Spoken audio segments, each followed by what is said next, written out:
welcome back to House of R. I'm Joanna Robinson. That's Mallory Rubin. And joining us today, it's Amanda Dobbins. Woo! I'm so honored to be here. Dob Mob in the house. What a treat. What a thrill. We're so thrilled that you're here. I can't even tell you. We've been watching a bunch of space movies leading up to Project Hail Mary. All three of us have seen Project Hail Mary. We're not going to talk about it in detail yet. Of course, we'll talk about it on our respective shows when the time comes. Mm-hmm. But we watched The Martian. That's right. Sure did. And is this conversation going to get a little weird about The Martian? Guess what? It is. But we have Amanda here and we're thrilled and we're excited for things to get weird. Are you excited? I'm incredibly excited. I feel like it's my responsibility to make things as weird as possible. So I watched The Martian. Uh-huh. I've seen Project Hail Mary. I've got a lot of thoughts about space movies, my relationship to space movies. Fantastic. Space, other things. But like, if you don't think that I'm going to just try to drive this off the rails every chance I get. Is that not my job? We support that endeavor and that pursuit. That's the premise of the show today. It's the premise of the pod. But I do think we should be honest with ourselves and with the bad babies. At the top of a Martian rewatch pod, if we all say out loud into the microphones, we're going to make things as weird as possible. People are going to expect to see us farming in our own shit before the pod ends. And we'll be doing that right after this.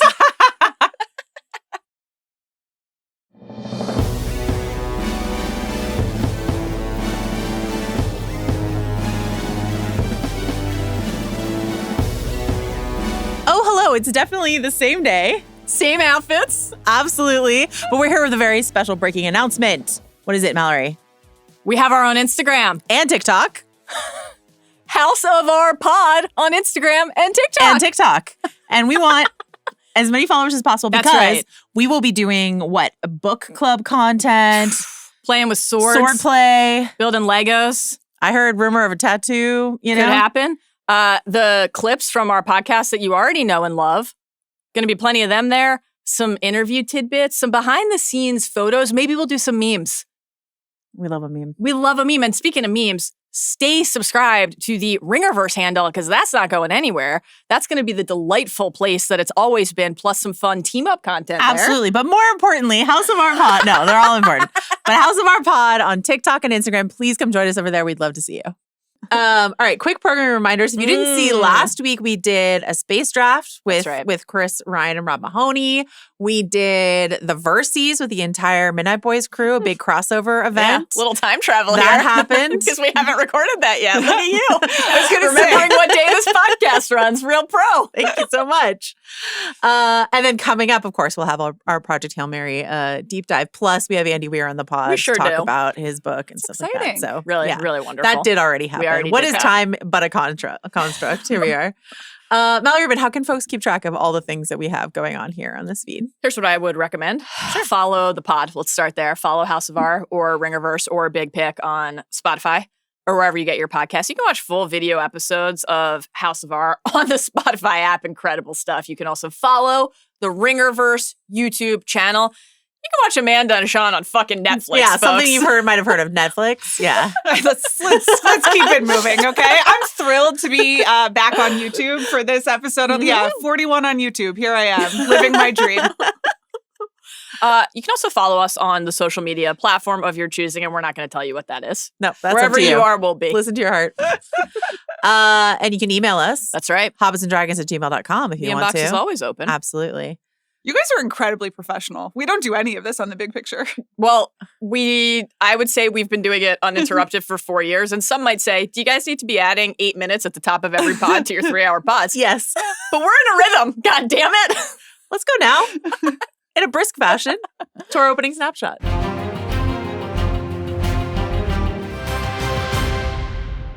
All right, so some quick fun facts about The Martian in case folks don't remember. Directed by Ridley Scott. Ever heard of him? Screenplay by Drew Goddard.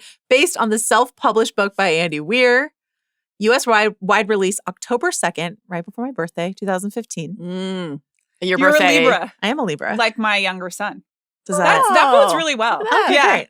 The other examples of Libras in my life were like less auspicious. So this is reassuring. I love being a Libra, honestly. Do you think of the first week in October primarily as your birthday week or your Ringer anniversary week? Which feels more notable in your life? My Ringer anniversary week, of course. Let me say it into the microphone proudly. To me, it's a very memorable date. I think about it all the time. The budget for this movie was a mere $108 million, honestly. That's wild. A steal. The box office was $630.6 million, and that's just astounding to me sitting here in 2026. Is that domestic or international? That's domestic. What? I think. What is the global box office? Let's just fact check me. That could be very wrong. I showed up to cause chaos, and I did not show up with facts or research. Did you fact check? Well, that's a great question. Domestic 228 million, international 402 million. That does make more sense. That makes way more sense. That this is when Hollywood movies still made money in China, and it's also why China is just happily going along with everything in this preposterous fictional film. We love to collaborate. That I love deeply. But no matter what, it is wild to me. And we talked about this with Interstellar as well. These like original sci-fi, even though this is based on a book, but like an original sci-fi property making that much money. Yeah. Even like, a big name with Matt Damon attached, stuff like that. It still just feels like a different time. It was an event. I remember people cinema. Talking about it. Like, did you see The Martian? Yeah. Did you go? You got to see it on a big screen. Bring your friends, etc. And it's 1 year after Interstellar, right? Which was notable for Matt Damon, for Jessica Chastain in a big space run, but also for fans of sci-fi at scale, right? And space movies at scale, to be able to have these like event cinematic experiences a couple years in a row. And we're talking like this is, 2014 and then 2015 for The Martian. Like, people were at the movies a lot for the MCU, etc. Like, this was a big go see movies with your friends. And if you're a nerd, what a time to be a nerd. I know. We were living, man. Also, like a huge hit at the Oscars, which we'll talk about. Like, That's just felt like this is just like a unqualified hit of a movie. And I have some theories as to why, not just like the fact that I think it's good. I have some like Big Potato. Yeah, Big Potato. Were Idaho was the Big Potato lobbyists behind it? Idaho was behind it. They sponsor a college football bowl game, so like they're out there. Potatoes, the Potato Bowl. Yeah, correct. What? Yeah, but it's like everyone sponsors a bowl game. There's a Pop-Tart Bowl, right? But what was the Potato Bowl formerly known as? I believe it was the Idaho Potato Bowl. Okay, so they stayed local. Mascot. But is it like Ore-Ida? Like what potato is it? Just like potatoes. Just potatoes. The industry of potatoes. Big potato. Big potato. The potato lobby sponsors a bowl. Is what you're telling me. And it's working, guys. Because here we are talking about it on House of R. Sports don't make sense. All right, okay, listen. Why are we doing space months? We've covered this a little bit, but I'm curious for you, Amanda. Mm-hmm. You said you told us you have a lot of thoughts about space movies and space in general. What are your thoughts? Well, so it's interesting to hear you guys talk about it in the lineage of sci-fi movies, which it obviously is, and also to bring up Interstellar, which just going to get it out of the way. I'm not an Interstellar person, okay? Love the work of Christopher Nolan. Love Inception. Like, I know that Interstellar Inception rules. Is important to a younger community than myself, because once again, I'm 41 on YouTube. But I just didn't click with it. Sure. And I have been thinking thus about the sci-fi or the space movies that I do click with. Yes. And the ones that I don't. And I think part of the reason that this works for me, and also that I would say one of the reasons it had such a sensational box office, is that it is kind of crossover sci-fi. Yeah, for sure. It is, and it's set in the near future, but it like that doesn't. This could be just science of now, right? Or to put it in another way, it's pretty Earth-centric. Like, it is set on Mars, but it's about getting back to Earth. Sure. A lot of cuts to Office Space at NASA. Exactly. Yeah, sure. By the way, that is not Pasadena. Wherever they filmed the Jet Propulsion Lab is somewhere that experiences 4 seasons. But that's okay. Oh, interesting. Fair. Yeah. So the JPL looks lovely. I see a lot of people with license plates for it just around my neck of the woods. They seem lovely. So it's focused on getting back to Earth. You spend a lot of time on Earth. Mm-hmm. It is about another planet, but it's really about recreating Earth conditions on another planet. True. And there's not really a question of aliens or other galaxies or other things out there. So, I mean, an alien would say this is very Earth-centric. I mean, an alien would say that alien is also a very Earth-centric term. But I realized that the space movies I love, and let me just get, like, I am Apollo 13's #1 fan. I think that I have seen Apollo 13 more than any other living human besides Ron Howard and his editor. You'll be thrilled to know that Chris Ryan drafted it in the second round of the space movies Chris draft. And I... but he took Interstellar second overall. So he won you and then he lost you. Or he lost, lost you you and then he won you back. That's cowardly because I know that he loves Apollo 13 more, and Interstellar was just like playing to the youth. I which just we still all are can't in different believe he ways. didn't take Alien at number 2 overall. That His is like favorite crazy. movie ever, and he was wearing a fucking Alien shirt. What do you think the first movie drafted was in the space movie draft? In the space movie draft. Well, was Star Wars eligible or was Sure Empire? was. Sure was, and I got Empire in the second fucking round, baby. Okay, what? Okay, so was Star Wars? It's A New Hope. I'm sorry. I know that was taken at the end of the first round. Rob took it on the turn. It's pretty good. Joe had the first pick. I had the first pick. Oh, interesting. Did you take The Martian? No. Did you that's take at the very end, actually? Did you? You didn't do 2001, did you? Guess what I did. Wow. Yeah. Okay. I thought it was a great pick. Well, see, yeah, but I would say 2001 is more towards like high sci-fi, high. Well, space movies was just sort of encompassing, all of that. Yeah. But so when I'm trying to delineate, like, no. kind of Earth-centric Apollo 13, I get what you're talking about. Yeah, which again, like they're trying to get home. You're spending as much time. A First Man person? I do really love First Man. I mean, first of all, You're Just a Bunch of Boys is an eternal line in cinema that is applicable to my everyday life and yours as well. This is really the only space when we don't have to yell it unless we're talking to the control room. And I don't want to, essentialize everyone in the control room. But so First Man, but Apollo 13. And then this is probably the least Earth-centric, but the most recent favorite space movie of mine is Arrival. It's my favorite Denis Villeneuve. Yeah. And I mean, that has aliens in it. They're beautiful aliens. Abbott and Costello. But they come to Earth. Yeah, they sure do. And also the drama and the emotion of that movie is very, is about humans still and humanity. The other thing that those three movies have in common, and it really struck home for me when I was watching The Martian, the thing that I really respond to in all of these is that they are movies set in space. There's a lot of science. There are questions of the galaxy and existence and all this stuff. Right. But they're basically procedurals. Mm-hmm. There's a problem to solve. Yes. Yeah. And they are films about competence and teamwork and problem solving and a series of problem solving. Jessica Chastain says somewhere during the climactic spacewalk thing, like, let's work the problem. Yes. Mm-hmm. And that is what everyone's doing. And let's work the problem by blowing up our own ship. Sure. Wild. But that you are just watching like very competent people in very high stakes just try to solve a lot of problems. And I find that that's kind of my favorite type of popcorn cinema.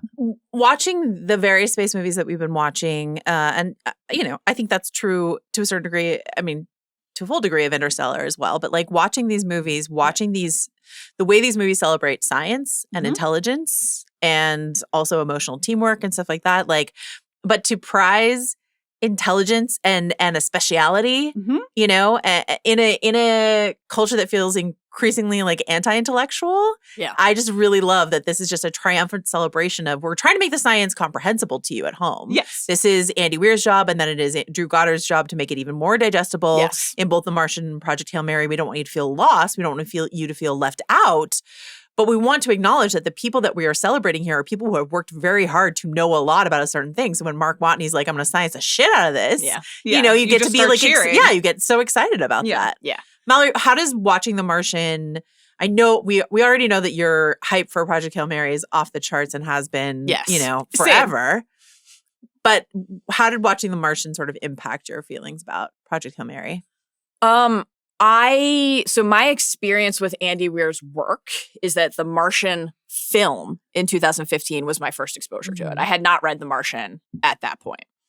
The first Andy Weir book I read was Project Hail Mary when it came out. And I thought it was wonderful. And I continue to think that. It is just an excellent book that I really love. I read The Martian after that. Can I ask some questions Please. about as a person Absolutely. who's interested in books but loves both these movies but has not I meant out. to DM you in response to, this is a sidebar, but to some of your recent book posts. Yes, Have you read The Correspondent? No, and you know what? That was the most recommended book. Joe already knows this. I read it in like I could not put it down. Did you cry?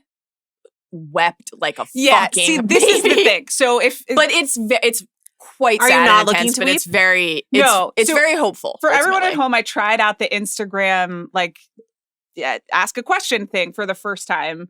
with book recommendations because we talk a lot about books on jam sessions. On Jam Session, I do still read novels. I like reading novels. Same. And it was really fun. And I had like tons and tons of replies. The two most recommended were The Correspondent by Virginia Evans and Heart the Lover by Lily King. Okay. I read the previous like Lily King book in this sort of, I think, unofficial series called Writers and Lovers and wept so much that it was like, it was a problem situation. It wasn't like the end of Atonement weeping, but it was like, do we need to further investigate what's going on here? Okay. Yeah, well, The Correspondent will bring that out for sure. And I'm not looking for that right now, personally. So I'm going to follow up with you. I have a book club with my college pals about this book on Saturday. 3 of the 5 members of that group are parents. I'm curious to see if they're like, this was actually unbearable. Or if they're like, this was a beautiful, moving experience. But so I just wanted to ask if you can characterize the Andy Weir books in a little bit of, I'm imagining them as sort of like in the Michael Crichton tradition. Yeah, I would say they're like quite Crichton-y. Okay. The science is even more dense than no question. than what Crichton does, but his narrators are so much funnier than Michael Crichton's in Michael Crichton's books. And so you're getting fed, and I am not a math and science person. You're getting fed a lot of math and science info, but like I listen to audiobooks. Can you just kind of like skip over it and then read the last line where they summarize it? Kind of, but also like honestly, it's just delivered in a way that is like peppered with like self-deprecation or all these like, you know, all these sort of things that just make it much easier to get through versus like something like 3 Body Problem, which I really struggled with because of all of the dense math and science that I was just like, I'm not interested. Yeah. You know? I think so a couple of my friends, I think, found Project Hail Mary at the top end of their tolerance for like, do you need like a physics degree? Okay. But I would say that for most people, it is like very approachable and accessible and digestible. The film's undoubtedly, and I think this is one of the ways in which Drew Goddard is the perfect screenwriter for Andy Weir's text because the heart and humanity and the humor and the charm that are so central to not only the overall kind of like tone of the Weir text, but his leading characters in particular. They're these like wisecracking comedians who happen to also be hot geniuses. Sign me up, honestly. No problems here. Andy Weir was a like computer scientist, computer programmer. Like he's a math science guy who is also a writer. And so his knowledge of the science that he is putting into this, and I think also his just deep and abiding passion and interest in it, really fuels a lot of the details in the story. He also crowdsourced a lot of the science for The Martian. Yes. He loves to research, loves to prep. Because this was like a self-published, so he like put it up and he like asked people to like. Until you said that. Yeah, I mean it was eventually picked up, but like, you know, that he put it up in chapters and had people like give him feedback. And so I love that he just sort of like mined the larger scientific community. Let me ask one more question. Is the science block quoted or written through? No, so much like the structure of this film is largely oriented around like Mark Watney's logs, which is very clever, of course, as a way. It's more, I mean, it works in the book quite well, but especially in the movie, like, how are we going to know what's going on in this guy's mind if he's just alone farming potatoes in his own shit? So a lot of it is going to be presented in that kind of fashion. Oh, it's like is it a transcript of the logs or are they written through? Are we experimenting with formatting? There's some formal variants in The Martian for sure. I would say there's also more, without spoiling anything about the movie, a little bit more formal and structural variants in Project Hail Mary, the text, than is in the film in terms of like what you are learning and when and how. But because of the, I think, very deft and smart choices that Andy Weir has made about how to structure his narratives, the characters who could just be like, science thing. I'm also not a scientist or a mathematician. Not sure if that was clear from how I just said science thing. Mm-hmm. But it's not just like a list of like lines of code when there are sections about code. It's very much like this is the explanation for how I need to embark on this stretch of the journey. And so something like the logs in this movie, the conceit behind it that Mark is leaving this chronicle to be discovered about his time here, he's talking in a way that he would have no reason to talk by himself or think even, frankly, inside of his own mind. That's not how like an internal monologue works. But it is presented to us as though he's part of a conversation that will be then very accessible to us. Obviously, Project Hail Mary is quite different because of a certain tweak inside of that story. But I think that, like, Joe, you already mentioned the quote, but, you know, I'm going to have to science the shit out of this, is I think the mission statement that drives Andy Weir's work, right? Like, that task-oriented nature of we have a problem to solve, and it is a pressing one. And one of the things that I love, to your question about just like how do we find the Martian now that we're in the Project Hail Mary moment, they have a lot of shared strands of DNA, but I think they are actually inversions of each other in a fascinating way to like consider them together. I should say, I love Andy Weir. So I feel like a dickhead saying this. I've not read Artemis. He has a third book, which I have not read. Okay. And I would like to check out. My nephew read it. And when I told him what Andy Weir said about how he relates to Artemis, my nephew had a lot of thoughts about it, which I will share with you. Interesting. I'm looking forward to it. I mean, Andy Weir is like, people will hear him say this on our interview with him. I've heard him say this before. He's very self-deprecating about the like, and Andy Weir's other book. Yeah. So I can't comment on like how much this, that third point on the textual triangle impacts this statement. But The Martian is very much the entire world, right? Inside of NASA, the crew on the Hermes, other nations, as you already alluded to, the entire world. We're gathering in Times Square, we're in Trafalgar Square. Every single person alive cares about one man. Project Hail Mary is the opposite of that. Now, there is a global circumstance, right, that the film orients around, but it is very much one person has to figure out how to save the world. So I think that's fascinating because to me, they're both really interesting stories, but Project Hail Mary unlocked a different degree of impact.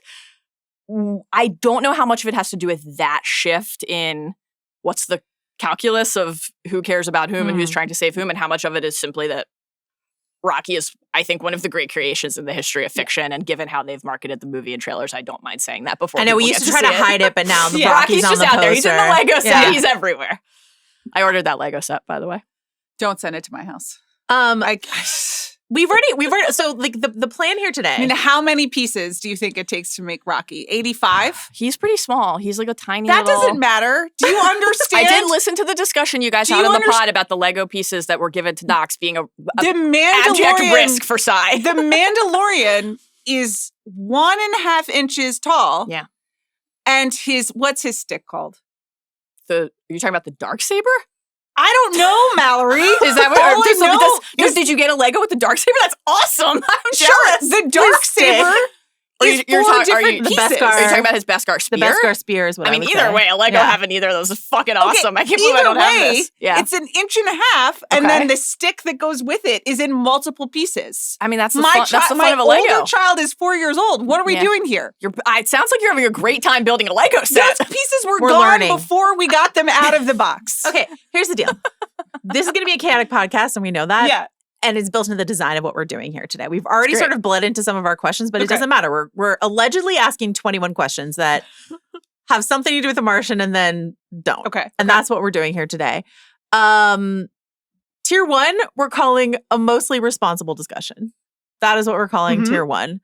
And we're starting with, how do we find this movie in 2015 versus how do we find it now? And so I will just start and say, I watched Project Hail Mary, like we got to go see an advanced screening of Project Hail Mary. I watched it, then I watched The Martian, and I have since seen Project Hail Mary again, and then I watched The Martian again. So that's been my sort of like ping-ponging back and forth. And when I rewatched The Martian, having loved it in 2015, I still really like it.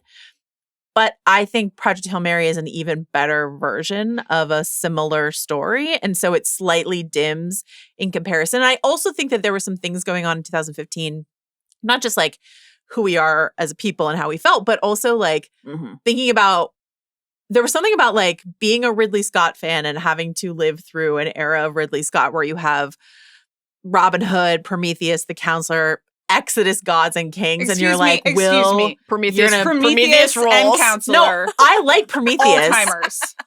Counselor.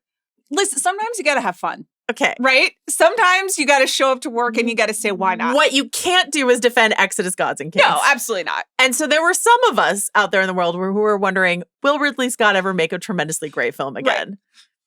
And then he made The Martian. And it ruled. Yes. And similarly, like Matt Damon wasn't in like a huge career slump, but it wasn't like, you know, we had some Adjustment Bureau. We had some We Bought a Zoo. Adjustment Bureau is the hats. Yes. The Counselors, that's when Cameron Diaz fucks the car. Yeah. Right? Yes. Yeah. I saw that in theaters. Yeah. You didn't defend it? Listen. I saw that in theaters. Had a great time. Damon absolutely crushed him behind the candelabra, I should say. I absolutely loved that from him. But then Elysium happened. The Monuments Men happened. Interstellar shows up. Monuments Men is not his fine. fault. Everyone. It's aggressively fine. It's not even aggressively fine. It's quite bad. No, but like, and also, I'm listen, not blaming him for all of this. I'm just saying we saw a bunch of Damon things. The Monuments Men, I would like a do-over, basically, with someone besides George Clooney, because that premise and even that cast seems like it's the perfect Amanda Dad movie, and it really that's the problem. Is like we were all quite excited for the Monuments Men, and then it was what it was. He does Interstellar, pops up surprise in Interstellar. MVP. We're delighted. Yeah. Not MVP, but that stretch of great. the movie is my favorite. But great. And then he does The Martian. We're like, holy shit. Yeah. It's Matt Damon movie star. It's Ridley Scott, incredible director. It's like a fun time at the movies. And then he does Jason Bourne. Don't worry about it. But like, I think we were all just like really excited to have a movie that felt like a huge movie from two people who had some ups and downs, let's say generously, of late in their career. And that's part of, I think, what drove the excitement. It's also just like a very fun, enjoyable movie. Yeah. Project Hail Mary, without getting into details, just like pierces deeper into emotions. I think Ryan Gosling as like a comedian is a better fit than Matt Damon and all this sort of stuff like that. So like it pales a bit in comparison. But of course, The Martian is still. I just didn't love it as much as I remembered that I loved it. If that makes sense. What did you think? Yeah, I think I agree. I have only seen Project Hail Mary the once, and I've seen The Martian more recently. But I remember seeing it in theaters, and being completely delighted. Not just because of what you said of Ridley Scott back in form, Matt Damon back in form, but even in 2015, movie-wise, we were heavy in Marvel land. Yeah. We were heavy in franchise and IP land. Yeah. And so this, not original, but like this classical Hollywood structure of book turned into movie starring movie star made by veteran director, like big template, big production, brings everyone in. And it was kind of like the 4 quadrant, sorry to use an industry term, but everybody went and liked this movie. Yeah. You know, my sister-in-law was telling me last night that the first time she met my beloved Ruthie? Ruthie's in town. Shout out Ruthie Barron. Shout out Ruthie. I fucking love her. And Ruthie Barron said that the first time she met my dad was in 2015. Knox, Big Knox, as he's known now. And this is Mallory's favorite game. I can name all these people. Yeah. Quick, mention you have a sister. I'll say her name. I have a sister. Morgan. Yep. Great job. But Ruthie, my sister-in-law, recommended The Martian to my dad at that meeting. And then my dad emailed me the next day, and he was like, tell Ruthie, The Martian, ! Amazing! !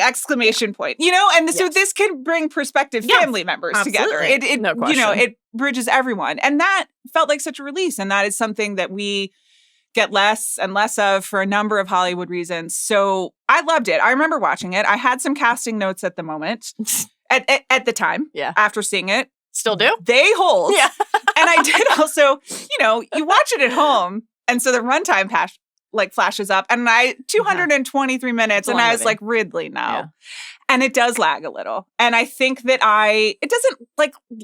it doesn't because there are so many exciting set pieces, and I was stressed throughout the rewatch, but I also felt the bagginess a little bit. I think it felt lean because we had just watched Interstellar, which is 2 hours and 49 minutes. Yeah, I did watch the extended 2.5 hour version. It's, I mean, I think that this is the length for space movies, kind of. Like, some of them are shorter, but a lot of space movies are going to be 2.5 hours, you know? They're long. I'm Some of seeing them are longer. right now that my beloved Apollo 13 is 1 hour and 40 minutes. Well, so different era. Maybe some of it is different era. No, I'm sorry, 140 minutes. Oh, so 220 minutes. Yeah, exactly. Yeah. So listen, I guess I just felt the bagginess, and then I agree with you that I remembered Matt Damon being funnier. Right. And maybe this humor feels different. I think this is a funny Matt Damon performance, but then we've since seen him do like, with love and respect, apologies, like his Marvel cameos, which are like even a different. Funny. No, they're really funny. Like, I think comedy Matt Damon, even though again in Behind the Candelabra he was doing a lot and it was quite fun, but like comedy Matt Damon was not someone we were like super used to.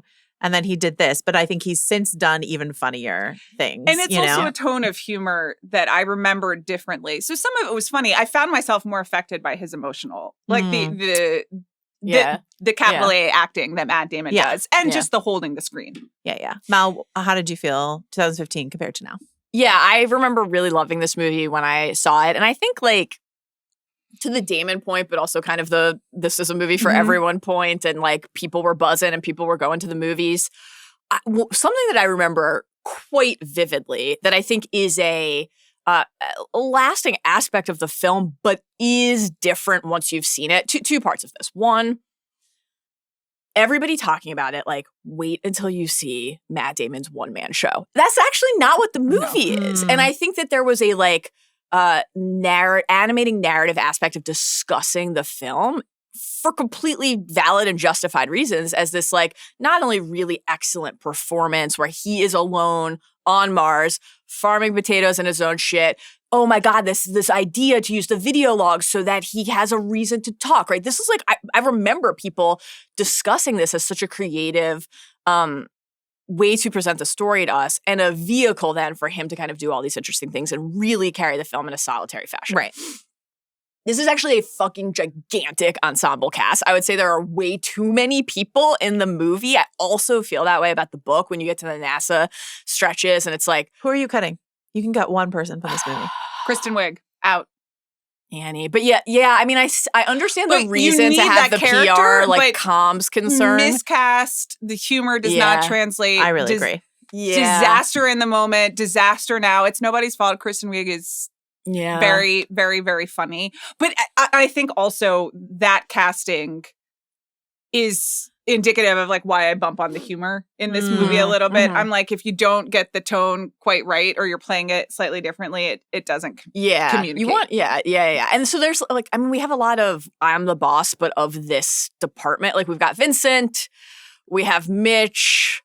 I would argue with love to Sean Beam, who's one of my favorites, that he is quite miscast as Mitch. And I think it's just very odd, though obviously wonderful to get the Lord of the Rings jokes. I don't like that joke. Too much, too winky. I just think it like takes you out. It does. It's just sort of like, we all know that Sean Beam was in Lord of the Rings, sure. you know?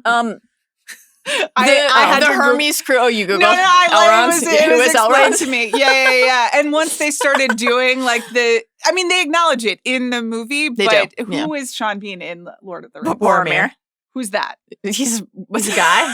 He dies in the first one. A man of Gondor. Man of Gondor. I just learned one of the members of the original Fellowship. Yeah, the tree people. Yeah. The Ents. Okay. Just learned about the Ents. Well, I just seen Lord of the Rings. I would like to rewind. For a second. She said horse. She did say horse.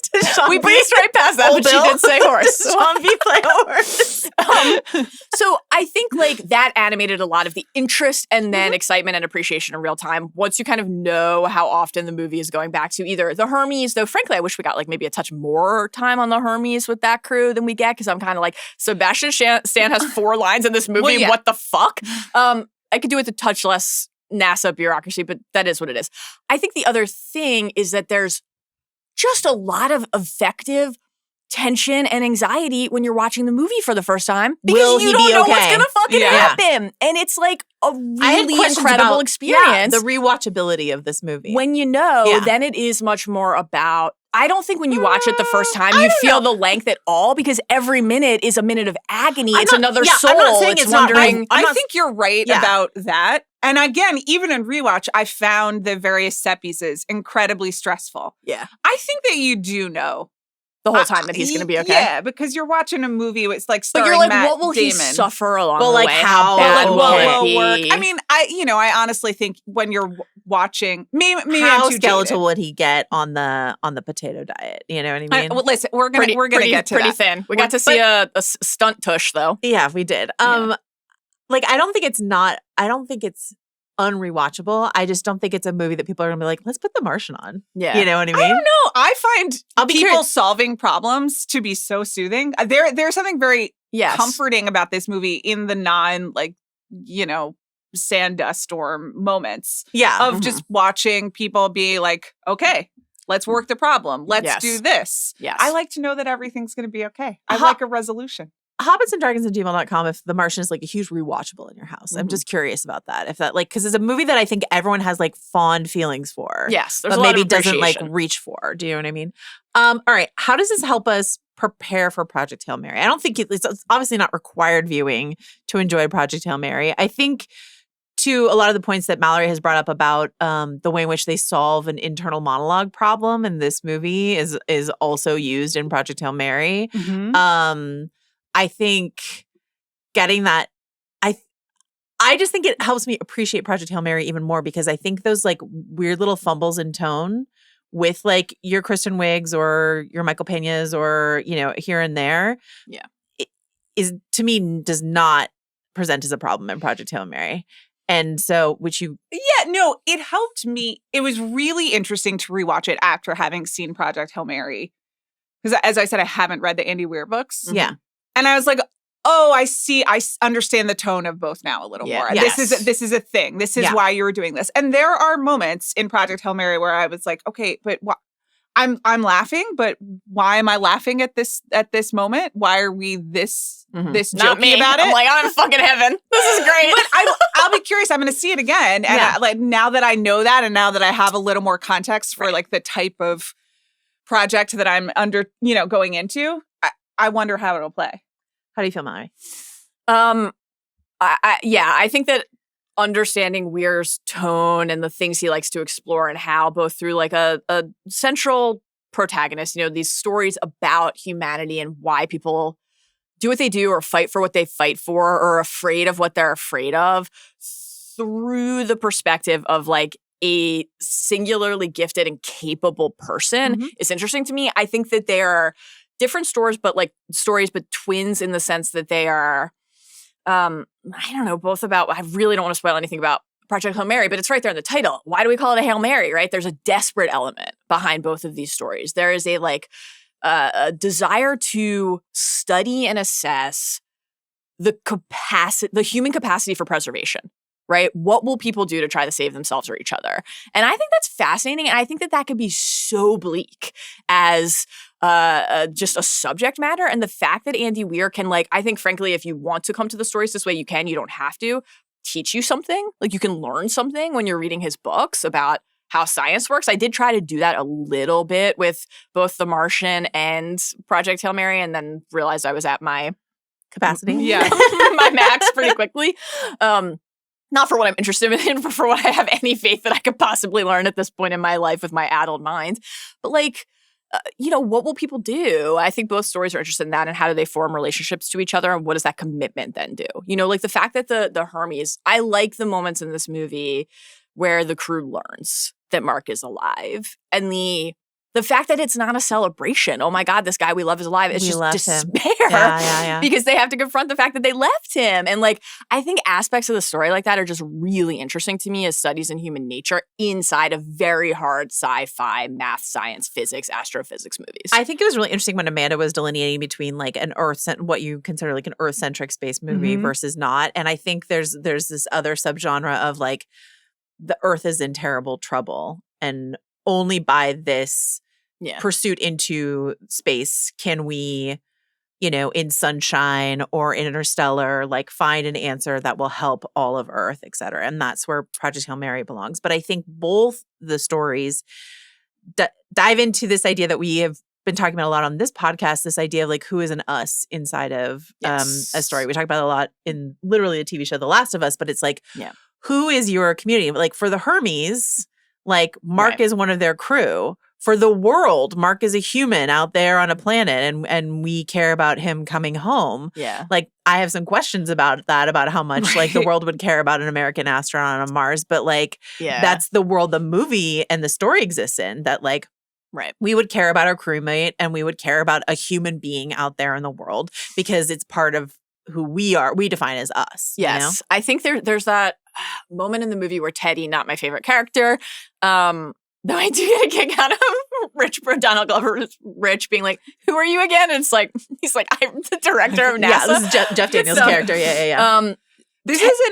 Is the newsroom still on the air when this was released in theaters? I think so. Was it? It wasn't over by 2015? The Newsroom American drama series. let's see. 2014 is when it ends. Yeah. But so we're hot off. Yes. Well, it's extra enjoyable then when he's like studying his own press conference tape in this movie. It's a nice bit of connective tissue there. But like, I'm paraphrasing as I don't have this line written down, but basically when he's like, every time something goes wrong, people forget why we fly, right? And that, to your point, that aspect of that is different in The Martian and Project Hail Mary, the nature of the task. But I like that moment when when Watney asks Lewis, like, if I die, I know it's a big thing to ask, which is why I'm asking you, but can you go like talk to my parents? Yeah. And he says, I'm dying for something big and beautiful and greater than me. Tell them I said I can live with that. So that is tapping into an almost existential aspect of like flight and like tracing back. You know, we were just talking briefly on the space draft because perhaps controversially, The Right Stuff was not selected in the space draft. Maybe that was not a surprise. I was a little surprised, but you know, having just revisited that. Sam Shepard disrespect right there. We did talk about celebrated Sam Shepard. We did go out of our way to celebrate him at the end. I promise you. Despite the movie not being drafted, we made time. I promise. To talk about Chuck Yeager. Should we just start a Sam Shepard podcast? Yes. Sign us up at any point. You don't even need to ask when, just assume we're available. I think I suggested Sam Shepard as like a recasting on I think it was It's Complicated Rewatchables, and Bill was like, you have to stop bringing up Sam Shepard. No, like, never. Sam Shepard cannot be the answer to every time you want to recast. I think damn it. Yes, he can. But like, it was interesting to rewatch that and really just luxuriate for 3 hours and 13 minutes, famously, in that question of like, what drives people to do this thing? And then what does it represent to people who will never come close to touching anything like that, right? And so I think The Martian, even though it is a like disaster survival story, gets at that larger idea of like, why do people care about this thing? It's because it represents something seismic about, and this is interesting, I think, actually, with your framing of what you like about space movies, like coming home, getting back, Earth-centric, because obviously a lot of like space fiction as a genre is about pushing to explore the unknown and always going to the brink of just beyond what we were able to see. So I think the achievement of The Martian in particular is that it has moments for that existential or that contemplative aspect of it. But it is also, that's definitely not the essential nature of it, which is about solving a bunch of problems in order will this one man be okay? To get home. Yes. And so if you come for the more science or even just the almost episodic nature of the like, okay, now we got to fix the Mars rover. Now we got to figure out how to make water. Now we got to that. I switched the order on that. Please don't DM me. But you can watch just like the science experiments in the lab. But if you also want to have those moments of him writing the Jessica Chastain character, or for me, the wordless scene when he's about to the climactic scene, and he's about to take off. Yes. Really and he's good. just crying. Yes. Really good. And nothing is written, nothing is said, and Damon is communicating everything that is going on, that would go on. It's amazing. I think the movie excels in that respect. There are smaller non-Mark Watney versions of that too, like the Michael Pena character, the Martinez character, when he's like reaching out to his little son, telling his wife and kid that he's, sorry, I just signed up for 500 plus more days of this. And just that little moment where I like that montage. Can I tell you how that's undercut by the fact that he's on another space mission by the end of the movie? He's just like right back on the ship. He does get back. He's addicted to it. I'm kind of like, now I don't really know how. I understand. As I understand it, it's hard to become an astronaut. Wouldn't someone else like be like, fuck this? It's my chance. That's my seat. You've already been. I know Ares 3 got cut short, but like, come on, dude. Write that movie. The Game of Thrones politics of NASA. Whose seat did Martinez take when he got to go back 5 years later? I'm going to let you know that is a subplot in Apollo 13. Who gets to be on the ship and who's not and why. That's true. I also think, and like we talked about this with Interstellar, the shifting attitudes around NASA in the U.S., this idea of like when the moon landing happened or even when like the Mars rover happened or whatever, there was this like, yes, of course. If I mean, it did happen. Did Stanley Kubrick direct it or not is a question. But like when we think about how what the national, I won't speak to international, what the national attitude was towards space exploration and how it felt like a good and right thing to do. And part of that was like nationalistic propaganda, but the other part of it was just sort of like this excitement of like, we should explore, we should figure out, like, we should be first, but also like, we should explore. We must beat Russia. And but we should figure it out. And it's exciting to do so. And it's important and it matters. And I feel like now, and we talked about this on Interstellar, as the billionaires like have taken over, appropriated space travel, you know, and when I feel like when I talk to people about it, they're like, why should we fund NASA? Why should that be something that like our tax dollars do? Because like, who cares about space? We have problems here. And it's like, yes, we do. Absolutely, that's true. But like, that's why we got to look out there, folks. We got to find our next home. Scientific curiosity matters, you know, and don't just let it's the billionaires be the one who know, you know? It's 90 degrees here. I know. We got to find another planet. Okay. I think we've already covered this a bit. Like, why does Andy Weir's work lend itself to cinematic treatments? But anything else you want to add to that we haven't already? Beyond what we've already hit? I mean, I guess the most obvious one. Space, to quote Chris Ryan from the Space Draft, space looks fucking cool. Yeah. You know? Yeah. Mars looks really cool. I told Joe this already. I will say watching the 4K, I know Sean's not here, but I'll bring a little bit of the physical media boy energy. Oh, great. No, but this is like this is a new thing. And it is very Adam-centric, I know. But it's like, Mallory will be like, well, I did watch this on 4K. Adam has been, since the moment I met him, I will never forget going to his apartment for the first time. This was back in the New York days, and his entire like entryway was just DVDs. So this is a lifelong thing for him. Okay. But where the 4K are the DVDs boom, now that the Blu-rays and the 4Ks? the DVD, the 4K, almost the entire display case is 4Ks now, and even that there are like 10 piles on the couch right next to it. We're really out of space. We've been discussing what to do about it. I'm also out of space for my books. It's become a bit of a... We got to figure out some new shelving.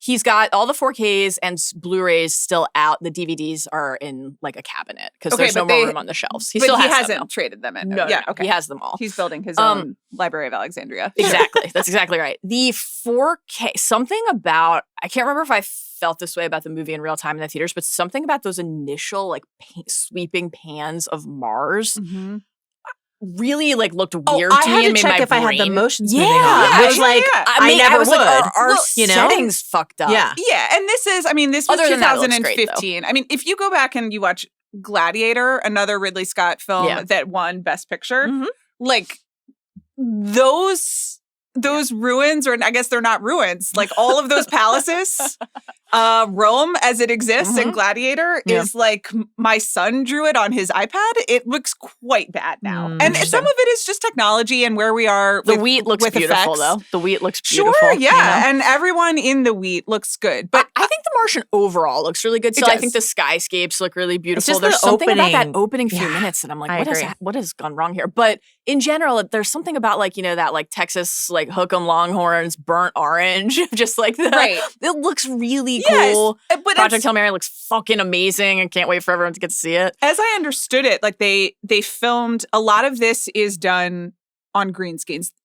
They didn't use a vomit comet. They're on wires that they CGI'd out. And you can watch behind the scenes footage on the internet of like everyone kind of floating around. Yeah. And then they did film the exteriors, or at least like the exteriors that they then used behind the green screen footage in Jordan, in a very famous part of Jordan that's been in a lot of films. So all of these things, if they're not real together, are at least based on real things, you know. And the other nice thing about space movies is that because it's such a limited physical environment, like they built the hab, they built all of these different, they grew the potato plants. So even though there are a lot of effects, they're still filming real built things. No, it's quite grounded. For that. Yeah, absolutely. Which is helpful. On the Drew Goddard front, this is like, we want to talk about Drew Goddard a bit because he is the screenwriter on The Martian as well as Project Hail Mary.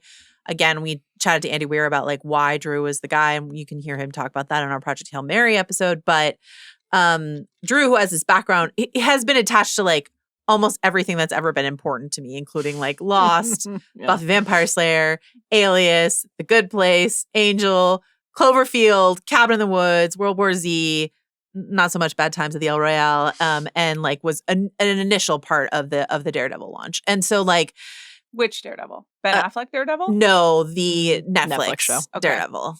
Initially involved, not like the... Less interested. Classic you should classic you take. You should be interested in Charlie Cox. I think you should be very interested in Charlie Cox. I do think also, does Daredevil show up in the Spider-Man movie where they all point at each other?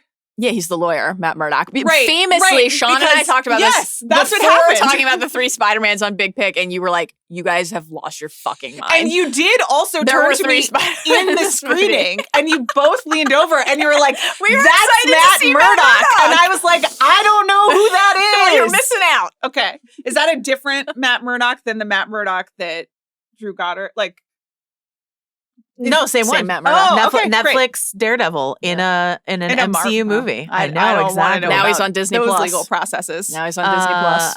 Were you more excited about Department of Damage Control? Is that like what you were excited about in that Spider-Man movie? Which part was that? Don't worry about it. I liked it when Andrew Garfield Yeah. saved Zendaya, Yeah, whose yeah. name I can't remember. I liked it when they pointed at each other. I really liked that movie. It's a great I thought time. it was It's a great very movie. charming. Fun High Time All with of the the Fans. Spider-Man movies Yeah. are great. The Spider-Man, the I MCU get it. ones. I don't like the Jake Gyllenhaal drones one. You don't. Far From Home? I don't. It's the of the 3 that we have so far, it's third Drones, on the list, not but it's for still me. very good. Homecoming is What about Venice? wonderful. You're pro Venice. Yeah, you love Sure. You love They Italy. go to Venice in that one? Yeah, they start. I'm- They're in Venice. They go to we're Prague. honestly, we're really venturing into Gwyneth Paltrow. Like I was in that. No, I was in Avengers territory with me. I've seen all of them, but at this point, I can't differentiate. Fair enough. Fair enough. There's a great long interview with Drew Goddard that Adam Berry did on BuzzFeed when this movie came out, where he talks about sort of his process. And there's a couple things that he really nailed. One is he talks about constantly calling Andy Weir, and Andy Weir was not a producer on The Martian. So like he didn't have to call Andy Weir, but he was just constantly like checking in with him. And there's just like a respect for the author that I love about Drew Goddard. But also he was talking about how he wanted to tweak something to make it sort of a little bit more movie friendly, and that Andy Weir lectured him at length about how an astronaut would never say that. And he put that lecture kind of in the movie, just sort of like he thought it was so funny that Andy Weir like sort of was so affronted about his trying to shortcut science that he put it Someone like back should in the share movie. this story with George R.R. Martin and Ryan Condal and see if it's helpful. Oh yeah, See they're if their heads beefing, huh? See if it's okay. I just read the headlines, and I'm just like, oh, that seems not good. It seems like they're not friends. It's not great. It's not great. I don't know whose show is whose anymore. He talked a lot about how he spent very long time on the outline before he like actually wrote the thing, which is something that he got from Joss Whedon, a problematic person, but also taught Drew Goddard a lot of what he knows about how to write a script, and how it cleanly breaks into a 3-act structure, and it gave him some guiding posts on how to put this all together. But I think just like how he's able to simplify the science, not just with the like very Stranger Things final season-esque, like we take a stapler and we show you with the pepper pot how we're going to do the thing, which they did ad nauseum in Stranger Things. Do they use an actual stapler?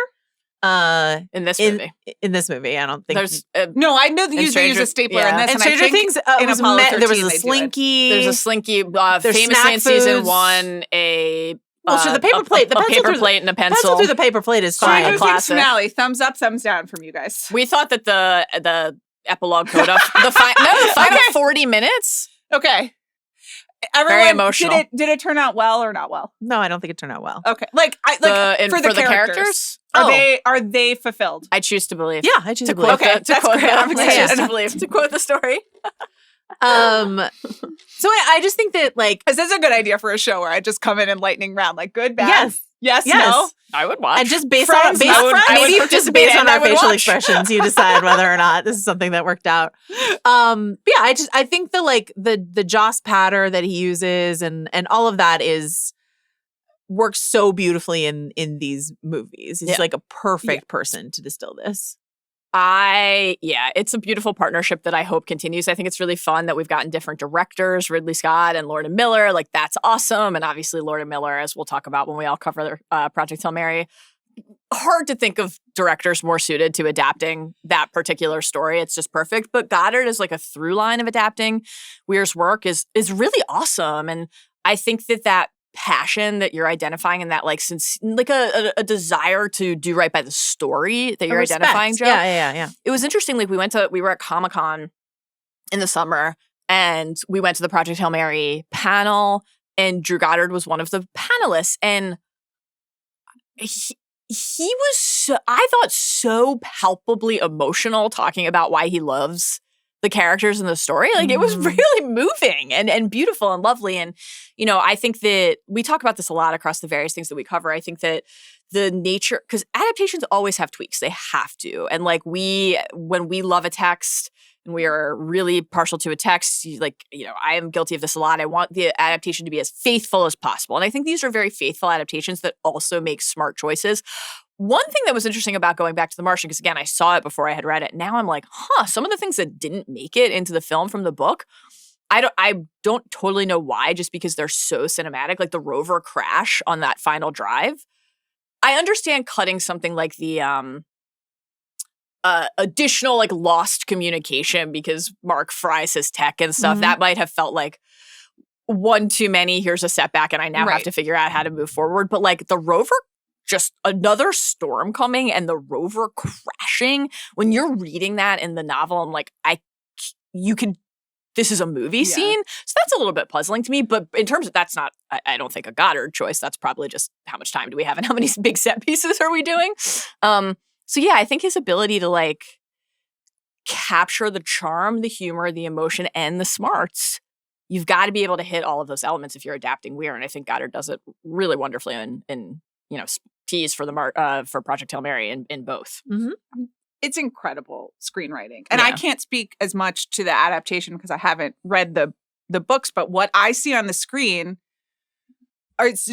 are incredibly complex, recreated, like scientific worlds that boil down to something that anyone can understand. It is gotta get home. Yeah. Or even Project Hail Mary, am I allowed to spoil like the problem? Is it in the trailer? I stopped watching the trailers at some point.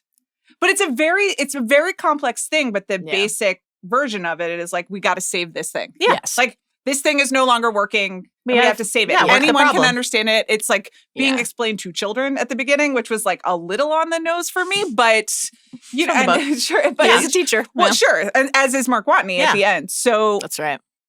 But it is masterful to be able to boil down not just like this science, but these plots and these stories into something that are so high stakes and so complicated and yet so baseline simple. They get to the essential nature of a story in a way that appeals to everybody. Yeah, like to that end, I mean, my next question is like, this movie was nominated for 7 Oscars, which is wow. This is the Spotlight year, which we talked about very recently on The Big Pick, the Revenant year. It was nominated for Best Picture, Best Actor, Best Adapted Screenplay, Best Production Design, Best Sound Editing, Best Sound Mixing, and Best Visual Effects. Shout out the days when there were 2 sound categories. If you could give it one, what would you give it? If I give it Adapted Screenplay, which is what I remember the time there was a thought that it would win, potentially would win that. The Big Short won, and that's tough because The Big Short is also like a really does a really great job of boiling down hard concepts into a fun, digestible. Though still not my favorite adaptation of a Michael Lewis book, which is of course Moneyball. Thank you so much, forever. Naturally, yeah, I too I think would go with writing because it was nominated in Best Picture, but Spotlight won. I think Spotlight is an incredible movie. Yeah. This otherwise is like sort of a tough year, so to be honest. Won for actor, which is good, and you want, but he wins for The Revenant, which is makeup. I don't really care for The Revenant. Brie Larson in Room, Mark Rylance in Bridge of Spies, who's a wonderful actor, and I like that movie. No, Mark Rylance should have an Oscar. It shouldn't be for Bridge of Spies. Right. Alicia Vikander won an Oscar for The Danish Girl, but actually it was for Ex Machina. They just did not want to nominate her for Ex Machina. No, I mean, like, Damon was the only, I mean, you could give them, you could give an Oscar in any category. I'm just saying, like, Damon's not beating DiCaprio on his year where he's just like, dancing on Ellen or doing whatever he needs to do to get that Oscar. He didn't actually dance on Ellen. No, but he told a hilarious anecdote on Ellen. Okay. And I was like, oh, Leo's trying. Leo's running. Yeah. You know what I mean? Like, I think he did accent work as far as I remember. So sound editing, sound mixing, and production design all went to Fury Road. no quibbles. Can't that argue. makes sense. And I know think. that you give Fury Road Best Picture instead. I do. Of Spotlight, and I think that's really visual valid. effects, Ex Machina, not Fury Road or The Martian. But that Ex Machina visual effect They're is the amazing. whole movie. Yeah, you know? that's a fascinating one. I think it's of these options, screenplay. Yeah, makes we're the most agreed. sense for sure. Congratulations, Drew Goddard. Drew Goddard, you now have an Oscar. Congrats, You're Drew. welcome.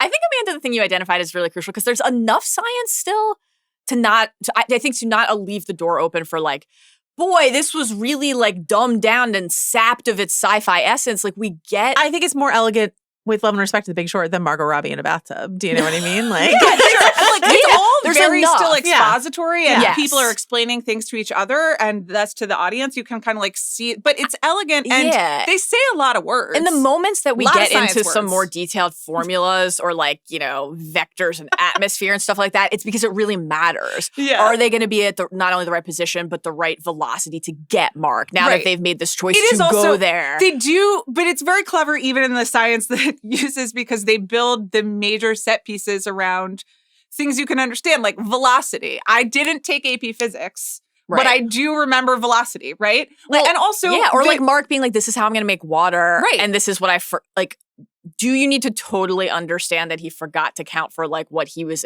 exhaling and why that would matter? No, it's just like, he is flexing because he's exactly. Yeah, and it's very accessible whether or not you're a chemist or a botanist. But also, if you didn't take chemistry, like if you making water, you're like, I need water to grow food, right? Yeah, like if you sat through any science class, at some point, it's at least like ringing a bell. So it's not totally. You don't need to track the minutes it takes for the messages. You just need to know mission control can't help. Right.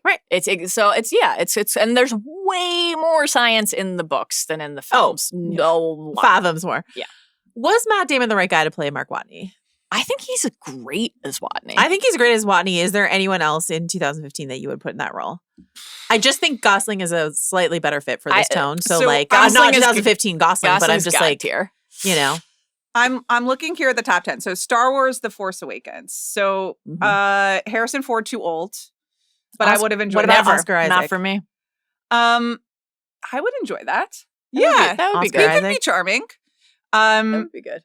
Is Adam Driver in Force Awakens, or does he only show up in the as next is one? Oscar Isaac. Okay. Okay. No, I remember that. He's the pilot, but he doesn't have that much to do. And Poe Dameron? Not in there. Not in that one. Yeah, he's got we were talking about the climactic scene in Force Awakens. Sean and I were the other day when Rey gets the lightsaber instead of John Boyega's character. that Finn. guy. Yeah. Finn. Thank you. And I'll never forget that. That stretch is amazing. I have like a lot to say about 3 movies that I like barely understood, overseen by J.J. Abrams.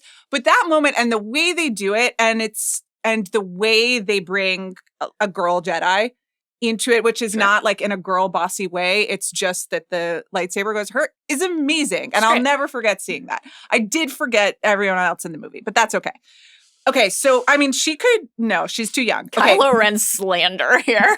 Oh, he's really good, but I remember him shirtless in the next one in the Red Room, just being like, he's quite helmeted in the first one. It's true. Okay, but then they have, isn't that when, spoiler alert for Force Awakens, I guess, Harrison Ford, when Han Solo like comes back and there are all those waves and then he's... No, that's the third one. Okay. All right. That was a really This bad is movie. when But that Harrison movie had Ford Babu and- Frick, whose name I finally learned. Yes. I like Babu Frick. I mean, it's an Anzellan moment for you and Knox. Okay. Yeah. I'm guys, sticking with Damon as Watney. Chris Pratt, no. I don't remember anyone in Avengers. I don't think anyone in Avengers could do this. No one in the Fast and Furious movies is jumping out to me. The Martian, Daniel Spector, Daniel Craig. No, I was just looking at the people in the top movies. I'm sticking with Damon. Right. I think Ben Affleck could be good. Okay, you're going Affleck, you're going Damon. I was just like, well, we're here. Let's put it. I mean, Affleck would be great. I'm correcting the record, which is like when we talked about recasting, or when we talked about casting a role in Interstellar. Yeah, Anne Hathaway's Wolf himself. A lot of our listeners are like, you should have done Oscar Isaac, and I like really agree with that. Who would look hot and bearded, stranded on a planet somewhere? Oscar Isaac. Fantastic. Yeah. It's very funny. But Damon's great. Here's my next question. This might seem rude, but I just really love her and I support her. What's happened to Jessica Chastain's career and how do we fix it? She has an Oscar, so she's doing fine, right? Well, she has an Oscar for her. It's not the worst. No, it's not. It's the not. worst project. Have you seen The Good Nurse? Yes, I have. I actually did want to know what happens in The Good Nurse, so I shouldn't like totally neg it. But let's see. It's been a really interesting few years for Jessica Chastain, who does have an Oscar and like is between beautiful. Interstellar and The Martian, like, you know, and Zero Dark 30 came just before it, like, and then she did It Chapter 2, which should have been better than it was, but that's not her fault. But then, like, there's a line on her Wikipedia, the greatest source of all time, but it says, Chastain received further acclaim for playing strong-willed women in the dramas, and then just, like, lists a bunch of, you know, and it's just like, that's not what I think Jessica Chastain should be, like, one of our biggest movie stars. The Good Nurse, then she did George and Tammy, which I never watched, which was a TV show. The Tammy Wynette thing. Yeah. Yes. And then Memory, didn't see it. Mother's Instinct, didn't see it. Dreams, Mother's Instinct. These are 3 films that were, like, completely dumped. I wasn't aware she's doing a podcast series called The Space Within. Which I guess is scripted. Oh dear, this seems like a lot. This is grim. I haven't seen anything that she has been in since The Good Nurse in 2022. So how do we fix that? I mean, I know she's doing a lot of stage work, which she likes doing, and that's great. Nice. But I'm just saying, like, oh yeah, Scenes from a Marriage. I mean, Scenes from a Marriage. Yeah, that was great. Yes, thank you, Oscar Isaac and Jessica Chastain. There you go. That was wonderful. Yeah, and there's the her killed Apple TV Plus show. You know, right. But I just think that she should be like. Did we know that she's doing? Well, did we know that Pacino is apparently doing a upcoming version of King Lear, where Pacino's King Lear, she's Goneril, Rachel Brosnahan is Regan, and Ariana DeBose is Cordelia. Ariana DeBose is Cordelia. I'm closing this tab. I have nothing more to say. I just learned about this. I shared it with you. I'm moving on. Ariana DeBose is Cordelia? This is a film? Apparently. Pacino doing Lear. I think it's maybe gone away from us, but that's okay. All right. What's happening? All right, anyway. I wish her well. I just want more for Jessica Chastain is the point. Yeah. And she was in such a great place when she made Interstellar, The Martian, Zero Dark 30, etc. And then I just don't know why she's not one of our bigger stars. Yeah. Saw her once. At our old office, the old Sunset Gower complex, walking through the courtyard. Mallory Rubin. It's just astonishing. Let's think about it from a House of Art perspective. You're going to give Jessica Chastain a franchise of some kind. Yeah. What kind of franchise do you want for her? Let's see. What are our choices? She can be in Game of Thrones. She'd be a good James Bond. I mean, like the issues that we need one. I like that. The Marvel superhero DC movie that she made was Dark Phoenix. Right. That's tough. Oh, who was she? That's very, very tough. You know, she played Vuk. Yeah. And then we could put her in. This is hard, actually. How long do we want to tie her up for with the franchise? I mean, she seems like elfish. You know, I could put her in The Hunt for Gollum with Kate Winslet. That would be great. Well, what about Did you see that Kate Winslet is allegedly playing Gollum's grandmother? That's what they're doing with Kate Winslet in The Hunt for Gollum? That is honestly sensational. So I'm sorry. Some I'm more sorry to mocap just ask after insulting questions about the Lord of the Rings, but like Way of Water and Fire and Ash, just back in the mocap. She was really, really, really underused in Avatar: Fire and Ash. I just want to say, Kate Winslet. She was really sidelined for a while, and then the traumatic birth scene. Yeah, that was. Listen, what weren't the first 3 Lord of the Rings? Weren't the original 3 about the hunt for Gollum? Well, no, they're about the destroying the ring. Yeah. Okay. In a way, Gollum was hunting them to a certain degree. Yeah. Okay. And so now this is a prequel. Okay. So why are they hunting him if he hasn't gotten the ring yet? I think the main answer here is IP. Well, sure. But like, tell me what the story is. What did Gollum do? It's from the book that like Aragorn was looking for Gollum and because of... Does Aragorn have like premonition? Does he know that Gollum's... Is tell this like a Amanda would you go back and kill baby Hitler situation? Tell Amanda who's rumored to play young Aragorn and she will have no further questions. Leah Woodall? It's okay. It's okay. I thought you were going to say Jacob Elordi. And so then I was like, great. You know what? I mean, he'd be great. I honestly, like, there is a reason for the hunt for Gollum to exist other than IP. There is like some texture, but it is so slim.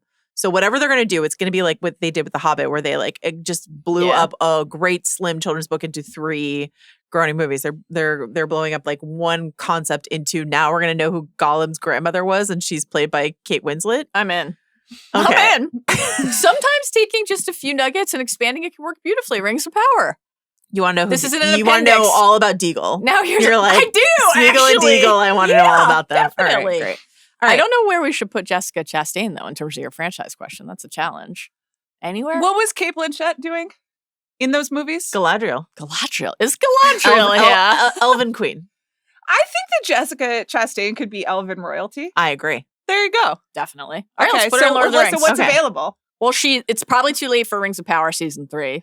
Some Silmarillion shit. Yeah. Okay. I love it. Yeah. Yeah, let's get her in some future Rings project. Great. That sounds great. We did it. Wonderful. We fixed her Fantastic. career with some Bezos-funded future Lord of the Rings project. Sounds great. Have we talked enough about Michael Pena and Kristen Wiig? Anything else we want to add that we haven't already gotten into? So who is the least believable NASA employee and why is it Kristen Wiig? She is who I would recast. I do feel like Donald Glover's character is underdeveloped, underexplained, overly quirked. And also when I had forgotten this scene where he's just sitting with his laptop plugged into the actual supercomputer to check the math. Yeah. And is just sitting there for a while, like me in the library stacks in college, you know? And then he just gets a flash up. You got to check the math. Computation correct. You got to check the math. Listen, that's cool to know how NASA and supercomputers work. Don't you wish like our job was that easy where it's just like, your opinion's correct, Amanda. Hot take correct. All right. Okay, here's a question. I was worried. What kind of cord are you using to plug into a supercomputer in 2015? A super cord. Is that like it's a super cord? It's not like a lightning cable. Like it's probably more proprietary than that. I would think of the NASA supercomputer, but I don't know. I think I agree that we have not tapped into Kristen Wiig's comedic genius with Annie Montross. I am standing on my corner here that Sean Bean is actually Sean Bean is most miscast as Mitch because there's like this. It feels like he's speaking the way that Boromir or Ned, this like really kind of, I don't have to report to Vincent. I don't have to answer to Vincent or anyone. It's like, for me, it's in the tradition of Ed Harris, flight director of Apollo 13 with the jean and the vest and the, like, if they don't sleep, we don't sleep. And it's just like a very, curt, like, but he's like operating from a position of like emotional doing this for integrity. My guys. Yeah, right. He's like, well, that's what Ed Harris is doing. Yeah, but he's they playing like coach on Survivor 50, and he wipes away that one too much honor and integrity. Ozzy, you can't question my honor. Honestly, kind of. The conversation between Mitch and Teddy is not dissimilar from Coach calling out Ozzy on the mat. You're really onto something here. I love Sean Bean. He's like one of my favorites. When Teddy says, I'm going to expect your resignation at the end of this, I'm like, respectfully, you're in charge of NASA and this is a moment of crisis. This guy's ID card should not work anymore. Come on. He's already fired. He went behind his back to secretly send a message to the Hermes crew? That's an insane act of insubordination. Incredibly successful results. Like right. and that's Wani and the whole world celebrated. They didn't test the probe. But not all bosses are correct. Yeah. No, I know. I just don't believe. I'm not saying it's not the right outcome. I don't believe that Teddy wouldn't have fired him. There's no way. Here's my follow-up question. Since the outcome was correct and the world rejoiced. Sure. Is there something, and let's leave sports out of it because I can't have a conversation about it that makes me seem smart at all. Is there a global event that could get people out into, as you said, Trafalgar Square, Times Square, around the world, looking at giant screens and getting excited about it? Is there something that could get us off our phones, off our laptops, out of the house, into the streets? I mean, even sports, I think, wouldn't work because, in terms of the legions, but you're rooting against each other. sports, you have sides. You have rooting interest and allegiance. Yeah, I guess so you're I'm not just rooting thinking for about, a like- shared outcome. You just are talking about the mass of people who are interested, or the fact that everyone would be united toward one outcome. I think the Or answer. people I going think I have the outside. answer. Or going outside in general. I think I have the answer. What is it? I think it's first contact. I think if the government is transparent about our first contact with an alien and they transmit it, which they wouldn't, but if they did, would you not want to go and be with people in that moment that we make first contact with alien everybody's creatures? going to be building their shelters That- at that yeah. point. But that's more about, the world is broken and the way we respond to major I guess news that's my events. question. We I don't was trying to respond hope with core wonder. frame it, but is the world too broken to have this? Yeah, let's save one man is moment. This movie is 2015. This is late Obama. Yeah. Yeah. This is like late Obama era. This is like a real moment of yes, we can and people. And I remember the community and like where I was when Obama was elected. We were all out in the streets. That was obviously like out in the 10 years later. streets for Obama for sure. Yeah.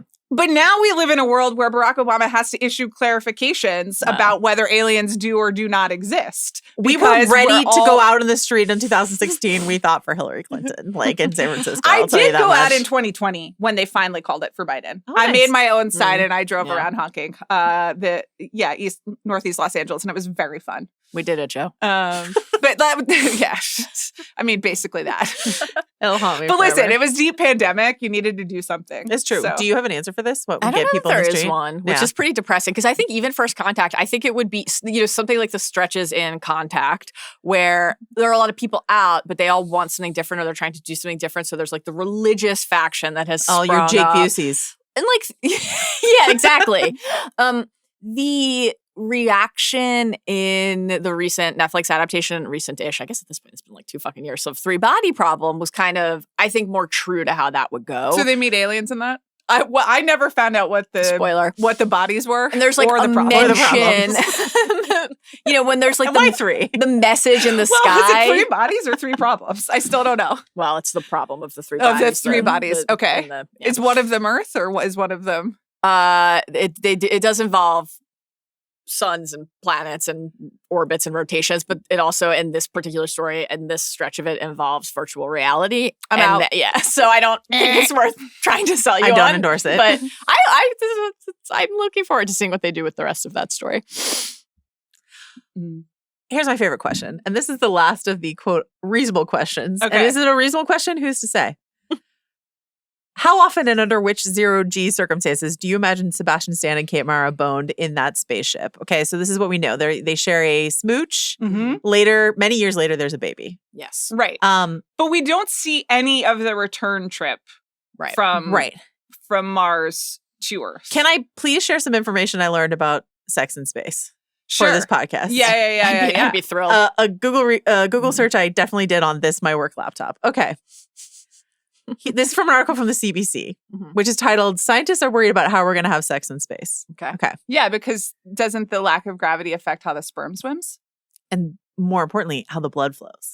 Oh, right. Of course. Yes. Because it's not about, this is just about Blood everybody tends to having a good float time. into the chest and head in space, so getting it to behave in bedroom-friendly ways that necessitate rapid blood flow is challenging. Scientifically speaking, managing and maintaining an erection in space is harder than it is on Earth. Quote, male arousal would be more challenging in space, though it could still technically be possible. And then the article goes on to and women too, I guess. Well, I mean, for once, women have the upper hand. Yeah. Slightly so, In but that- blood flow yeah. still matters in female That is arousal. true. That's Okay. true. Okay, but so is that true only in zero gravity? Or because Right. the interesting thing about the Hermes is that there are some floating rooms. Right. Like the hallways seem to be zero gravity, but that like the gym and other living spaces seem to be gravitized, which is definitely the verb. This is specifically zero gravity. So, Okay. like, if there's a gravitational boning room, a designated gravitational boning room, then that's great So news. you're telling me the scene in season 1 of The Expanse when they're floating fucking is bullshit? Absolutely. I have more topic Damn. on that. I have more info on that. What a bummer. On the topic of fluids, note that they also pool in space, so sweat and everything else secreted during one's labor of love won't drip away. It'll collect in little zero-gravity pools, turning the rest of the body into a weirdly wet wonderland. Okay. I mean, Last but not least, you have to be tightly tethered to your lover in space so that each thrust doesn't send you to the opposite ends of the sex shuttle. The laws of Newtonian physics go bye-bye in a space hookup. Thankfully, there's a getup for that. It's called a, quote, two-suit, and it's designed for two cosmic travelers intent on sharing that most intimate of space hugs. What about just like a sex swing? It does. I mean, that's what I was thinking. Where you could just hold on to exactly. That seems fine. The two-suit is real. It's been tested in zero gravity. I don't know how strenuously. That's what I want to know about. Who tested it and where? I think just like clothed, like dry humping probably to test like if the thrust would sort of like work or not work. But yeah. So that's some information I learned. I also learned about aromas in space because this was a concern for me. Yeah, of course. Right? Yeah. Because they're like commenting on Mark Watney and stuff like that. I'm like, but how do astronauts who've been up in space foreversville smell? Do you guys want some information on what it smells like up there? Okay. This is from a different article. An astronaut said, I was touring the Harris County Jail in Texas, and there's this room that smells like space station, combination of antiseptic, garbage, and body odor. Also, the absence of gravity, body smells such as farts tend to linger. Oh, because they aren't like dissipated. UK astronaut Tim Peake said the International Space Station smell is like, quote, barbecue that's gone wrong. That so none of this sounds sexy to me. So I think that Sebastian Stan and Kate Mara maybe waited until they got back to Earth. That's a long time. So they're definitely fucking. No question. What is the once they? I think it's kind of established in the book that they're fucking already. It's like the rest of the crew knows they're hooking up. I don't think it's possible that they're. Well, I guess everybody's very close. Are they fucking on Mars before the storm comes? They've only been there. It's Sol 18. Those days seem pretty. The bunks were right near each other, but could they have gone to a rover? Oh, fucking the rover. I don't know. Those days seem like pretty regimented. That's true. They have a lot of experiments to run. Yeah. You know, to then get to the point where they're like, don't bring any of that back. It's too heavy.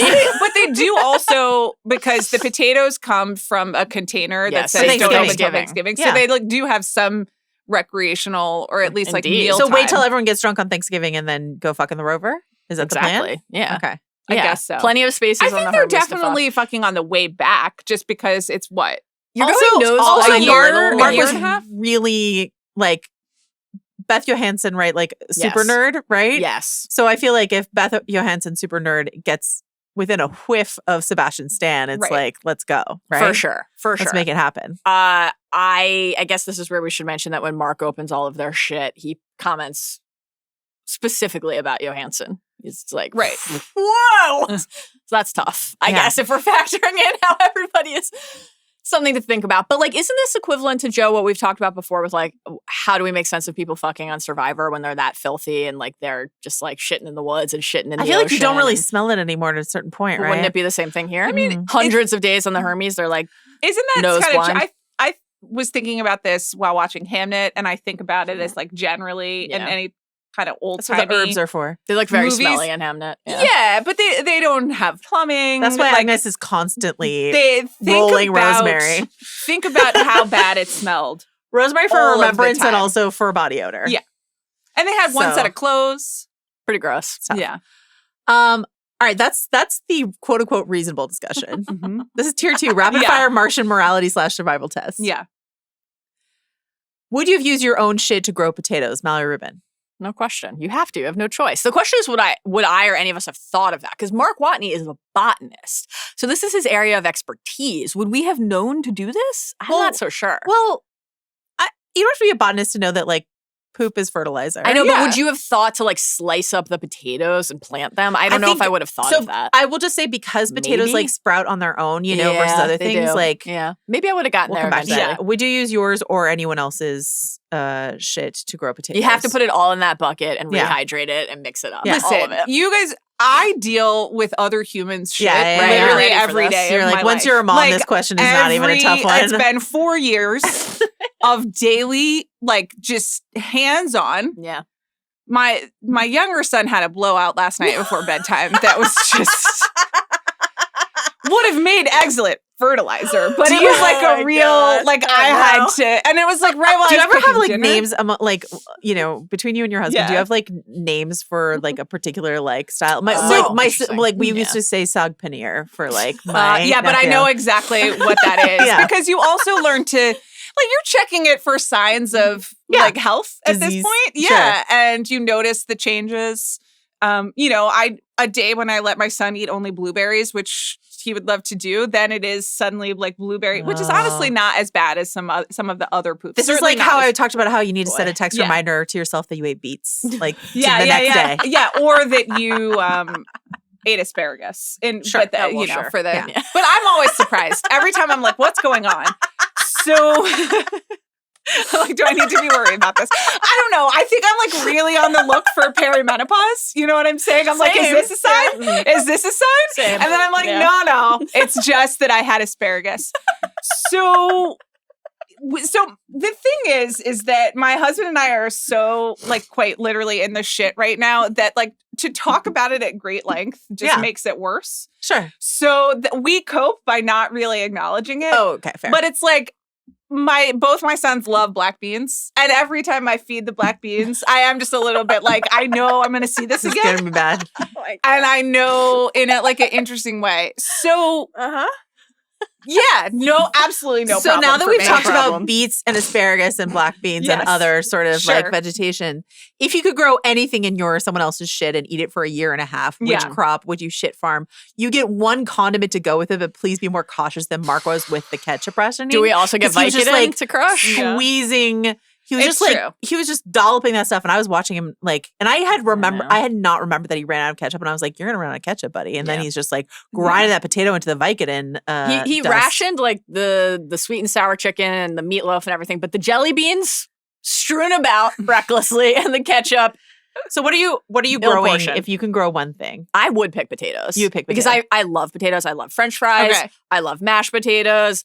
I love a baked potato. I love an au gratin. I love all sorts of potato items. You think you're making potatoes au gratin on Mars? You think you got the dairy? I think I'm not making it past with a little time. Soul 19, and that this is probably moot. But so in addition to like, I like French fries and potato chips, but otherwise I'm like not really a potato, I love a potato person. chip. It's such a pain to prepare. This is the issue. Like it takes so much work to make that. He's just nuking those. He's zapping them and then biting them really quickly. But so here's the other question I had, and there are some other incidents in The Martian that preclude us from ever having to explore this. Yeah. But the thing about just eating potatoes is, don't you become incredibly constipated? But I think this is one of the virtues of this plan is like it's binding. But you need the shit in order to keep growing your food. So don't we have a problem here? They are probably on some sort of, I would expect, like vitamin. I'm sure he has laxatives in the Habs. Yeah, but listen, we all know that. You've got to scan your laxatives only. Can you imagine space constipation? Yeah, no, I can't, because we all know what travel is like. And then when there's no gravity, speaking of. So I'm just saying, I think there's laxatives in the Habs. It's not vitamins, because all of those, like, here's your fiber supplement when you're traveling, they don't work. It's coles only. What are you? If you are expecting right now, take it with you to the hospital. What are you growing?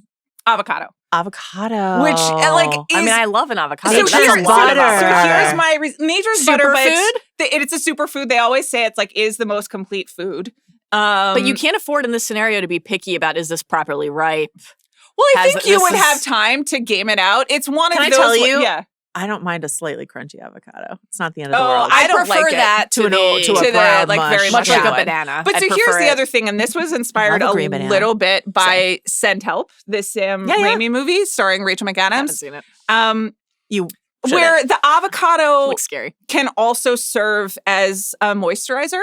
Okay, interesting. Hair, skin, other things. She's using coconut. Mm-hmm. She's got more variety. Mm-hmm. I think my favorite innovation that she does in that movie is like when she makes her beautiful sashimi plate and then she makes the sauce, which I think is just salt water. Yeah. She's like, this is the soy sauce. And I was like, shouldn't be ingesting that. I don't know. It looks delicious to me. But so you can eat the avocado. It's, fats, fiber, speaking of constipation. But I guess if you're rationing it, maybe it's appropriate, but that's a lot of avocado. I do love avocado. It's a lot of potato. I've never hit my limit on avocado. Yeah. I think I have on potato. Interesting. My answer is kale. I genuinely love kale. I considered saying kale. I do love kale too. That's going to be like another stomach issue. I agree. That was why I didn't take kale. Is that too much fiber? I Too think much that roughage? swings too far in the other direction. I feel like how much can you that would, vacuum yes. seal deal with? My kale crops will be so bountiful, is what I think. And and also like your tummy would hurt, as my 4-year-old would put it. I eat a lot of kale. I love kale too. What is your one condiment that you would put with your avocado? Avocado kind of stands alone, but what would you? I would Olive want oil? some salt. I want olive oil for the kale. They have the salt and pepper olive oil for kale or So I can't avocado have would be lemon great. because that's another grown. But maybe they have bottles of lemon juice. You know what I mean? Oh, interesting. That's like subpar to a freshly squeezed lemon, but like in a pinch. And is there anything else I could use the lemon for? I mean, the lemon could also extend the life of the avocado to keep it from browning a little bit. Smart. So smart. Would you have violated orders to send the message about Mark, Mallory, Rubin? Yes, of course. Just like my rule hero, Mitch follower Henderson. says No, you have to do it. I think that the connection between Mitch and the Hermes crew, like the way he sends them the video message first before the secret message, before the Rich Purnell maneuver instructions, when he sends the video message to tell them that Mark is live, and he's like, they can see him. It's a video message. And he's like, hi, it's Mitch Henderson. I'm like, is this like a full first name, last name, like introduction? Like they've never interacted and we're supposed to believe that he would risk his career. Right. And that part is a little off to me. Obviously, you have to get the message to the Hermes crew and allow them to make the decision. That is correct. And Teddy is operating from a position of public and corporate cowardice. I want more dead bodies in space. He's afraid, which makes sense, but you got to do what Mitch does and get the message to them and let them be in control of their own fate and make the decision and then about how to spend Mallory their would time. fire you. And then you'd be fucking out. And then Mallory would take your access card. Then you'd be gone. What do you do? But then you What got do to you go you golfing. have to. Yeah, I agree. Yeah. Okay. Also, like I don't like listening to authorities, so fuck them. Let's start with Amanda. Amanda, could you Mhm. perform surgery on yourself? This is the hardest part. I mean, he knows what to do. He's been trained in some sort of emergency He's a surgery, and botanist. I have not been trained. As a podcaster, you've not been trained? in any of it. We And should mention so- this, by the way, not to go back to shit once more. Yeah. And yet, they're all trained. This is part of like screening to can you hack it as an astronaut in space? To go back to the right stuff, the famous, iconic, like balloon, Mhm. the balloon sequence. And can Scott Glenn get to the bathroom in time, right? Like, they've got to be able to say, I have like a gastrointestinal tract that is reliable and trusting and can like operate at this level of consistency, or I'm in control to a certain extent. Right. So maybe the like concerns of mere mortals would not be a concern for Mark Watney in either direction. That's possible. You mean constipation? She's going back to the shit. Okay. Yeah. On Something the, to think about. surgery, on the surgery Also, front. trained to Surgery, poop you and mean trained like to so? perform Is surgery. this about fear and pain tolerance? Fine motor all of it. skills and in I moments don't of have great distress. I don't have great fine motor skills, but I do also think from a pain tolerance, I wouldn't have fun, but yes, I could do it. This is very much like the scene in The Nick when Clive Owen yeah, is it's using the gross. Or mirrors in to Lost. perform Jack surgery. Shepherd. Jack Shepherd does it too. Yeah. But I don't really feel like I scientifically. I guess Yeah. now I've seen enough movies that I would know I need to get the shrapnel out, and Yeah. then I need to keep it closed. I'm worried about sterilization. That's Stapling it which shut. he's Stapling not. shut. Listen, I like sepsis. The punching don't stuff show that. is to numb, right? Yes. Is it Ooh. also to As in, disinfect? I don't know, like it's an 2035, so it could be anything. Yeah, I think I would be okay. Similar. I would actually be like, I'm going to try. This is where I die. Pain tolerance. This is going to be a question I had. Mallory is was like, going to ask the how question, far like, do you last? how far do you last? I think I'd die. You die right away. Oh, Right but away. on the operating table, or because you didn't try? Like, do you die because you don't attempt to get the shrapnel out, or do you attempt and you bleed out? I attempt and I Dr. give myself Robbie's not there. I give myself an infection of some kind. Yeah. I think I would. I miss something and it's That's over. my worry. Yeah. Or not even maybe missing something, but maybe just I'm afraid I'm going to miss something, and so I continue to. Oh, it becomes like a space madness thing. the crevice of the wound. I'm like, surely something else is in there. You know, he Your has mind the is moment going to where deteriorate, and that wouldn't be enough for me. I wouldn't be Yeah. sold that I had gotten it all. And so at a certain like, what point, I about, would like, like what about, pierce like, a vital organ. fibers of the suit that might have gone in there. Great You know what I question. mean? Okay. Mallory Rubin, if Jessica Chastain only left behind one song instead of an entire library of disco Oh, music, man. which singular track do you think could carry you through a year and a half of isolation? I guess I would want it to be a Bob Dylan song and not a disco song. That would be my Sure. dream. And Bob has a lot of long ones. Bob has a lot of long ones. I could just listen to like Visions of Johanna. You know, the time would pass. It would pass. I would love, to be able to listen to If You See Her Say Hello, which is like both a beautiful song and a story. Mm-hmm. That would be nice. But I actually think the song across my life that I have probably listened to the most times without ever tiring of, including the most times in a row back in high school, Billy Joel, For the Longest Time. I could listen to that song thousands of times in a row and never tire. Did you have my acapella group sang that in college? Sing it for me right now. Which part were you? If you said goodbye to me tonight, could I? There No. This is great. May I tell you a personal anecdote that can actually top acapella group? So I went to a progressive-ish for Atlanta in the time period elementary school. Sure. That had the big school play every year was led. It went up to 6th grade. And so it was led by the 6th graders. And it was an adaptation of an opera or an operetta. Okay. I would say that some of the costuming and interpretation choices in those things were less progressive. But again, I'm 41, so it was a different Mikado, time. Is that what you're saying? You bet they did. Yeah, okay.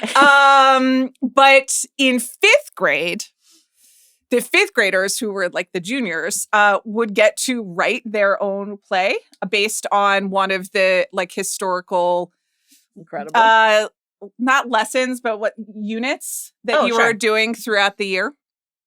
And not only would you write the play and then star in it, do the sets, do the costumes, so everything was very like DIY. But there was a musical, and so the songs were written, or in this case, new lyrics about the historical unit in question were set to fantastic to lyrics. So our chosen historical unit was called Digging Below the Surface. So it was Mesopotamia.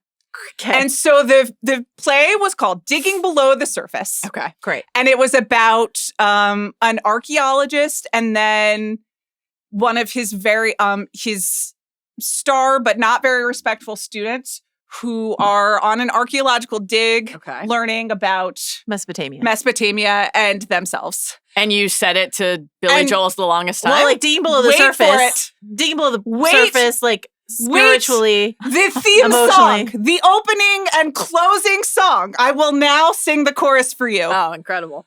Oh, Mesopotamia. No. Hand to God. It doesn't scan. I love it. Can you give us some of the verses? No, but all Mesopotamia has stayed with me for almost 35 years now. Also, by the way, I was the disrespectful student, just so you know, lead role. Honestly, could have guessed that. Secondly, incredible. Chris Ryan has promised to sing on this podcast and never has. Yeah. Coward. Amanda Dobbins delivers. We walked, so now you could have both For the Longest Time and Mesopotamia. Yeah. Amanda, what's the one song that's not my song. Keeping you at, this was fairly. But what if instead it is just Mesopotamia? No, this is fairly random. But so I disagree with Mark Watney. Disco music rules. If anything, her choices are a little like basic. On the nose. Basic, exactly. And we don't even get like the full chorus of "Don't Leave Me This Way," which is such a jam. It's the best song in this movie. But we recently introduced. Does it make you think about Moulin Rouge? Yes. Which we recently discussed. So we recently introduced my son to Daft Punk because he's really into helmet guys, speaking of Legos, and also The Mandalorian. Yeah, of course. And the videos are, some of the better YouTube content you can show a small child. So Get Lucky. Yes. Daft Punk with Pharrell Williams and Nile Rodgers. I think that I have probably listened to that song 1,000 times, because it's kind of always on. Yeah. It's excellent. It also doesn't really begin and end, so it could just play forever. Yeah. And that's just kind of my move, and I'd be bopping around. I love it. Growing avocados, living my best life. What if you could only listen to one podcast? You're stuck in the hab. You're one episode or one podcast. I know what the episode is. It's JFK Rewatchables. That's my comfort listen. I listen to it at least once a year, usually around Christmas when it was recorded. those Happy holidays. Back into the left. Guys being weirdos trying to solve the JFK assassination is why I love them. And are you going to sub it out moving forward for Bill just without any warning, just saying to Sean and Chris, come over. Not going to tell you why. And then he just says, these are the 50 most rewatchable movies. Number 16, Limitless. And then number 1, Devil Wears Prada is, I always feel close to Bill. That's why I thought it might be the new podcast. That is my guy. That is why Bill is my number 1 forever. Would Devil Wears Prada be the one movie that you picked? If you could watch one movie forever? In the Hab and then the Rover and then on the Hermes? I mean, it's probably the movie I like, Bill. It's probably like Bill, the movie that I've watched the most. What movie would make me... Could we smuggle in the whole trilogy? I would say Lord of the Rings trilogy is what I was going to say. If we can do an extended edition. Yeah, extended edition. That'll get us through so many souls. We have kale. Yeah. Maybe potatoes. Kale and Lord of the Rings. Lord of the Rings extended edition. I'm picking LCD Sound System, All My Friends. That's an 8-minute song. And that's but it doesn't make you really depressed? No. I feel like it's an amazing song, but I guess I associate it with the Greenberg trailer, the Noah Baumbach and guess what? movie, but I love Greenberg. Yeah. I think it's important to write letters, letting people know how you feel. But I associate it with like a young, grumpy, slightly on edge phase of my life, which was being in my late 20s. So, but I'm young and grumpy eternally. That's you know what beautiful. I mean? That's great. With Kale. Mallory, would you have turned the Hermes around and given up more years of your life to save Mark Watney? No question. What about to save Amanda Dobbins? Without hesitation. What about to save Joanna Robinson? Are you kidding? Right. Of course. Amanda. Here's the thing. I mean, yes, except I can't believe that they allow people with children to go on these missions. This was my thing. Like, we see like Vogel with his kids, like he's got a lot of them too. Yeah. And I guess originally it was only supposed to be what, like they're adding 533 days. A year and a half. So it's a long, so it's supposed to be a year almost and a half. 2 years. time. Yeah. But the original one is, how long is the original mission? The original Hermes mission? I'm not sure. Well, and they are heading home early. So we're adding the extra time onto a shortened mission because the storm hits on Sol 18, Mark wakes on Sol 19. That's much less time. And he says in the movie how many souls they were supposed to be there. Yes. Which I can't remember. 31, but they have 68 souls worth right, of the food. redundancies. I'm just trying to understand. So how long are these people originally supposed to be away from their I'm not a scientist back. and I don't know how long it takes to get to Mars and back 3 in years 2035. Is it? I think because we hear that the probe is going to take 9 months to get there. The one that the misfire, the initial Iris probe, I think. But there's also a lot of discussion throughout the film about like Earth and Mars are in the wrong position to be doing a launch. So obviously that impacts the time based on where we are, as I understand it. Not a scientist. Like I am thinking through how long I would allow my husband. But I'm just saying, I think this is what First Man is about to a certain degree. But like, there are some people, I think, who just want to go to space. Yes. Yeah. Their calculus has the extra element of, it's not just the added time. And Lewis insists on the unanimous vote because of this. She's like, hey, Martinez, like, we're military. We're going to get court-martialed. Everybody else, and again, this is like you said. Men in Days of Yore who just want to be on the sea. And they're they're like, my life, my love, my lady is the sea, and I have kids, but I don't really care, Randy. Yeah, exactly. But like, they have there's the question of like, will they, because Vogel has that line, like, it's going to be more than 900 days. I'm set. Actually, I'm good. I don't need to come back if they don't let us come back. But there is this question of like, you have become one of the people who has done something that only so many people in the history of the world, the history of mankind have done.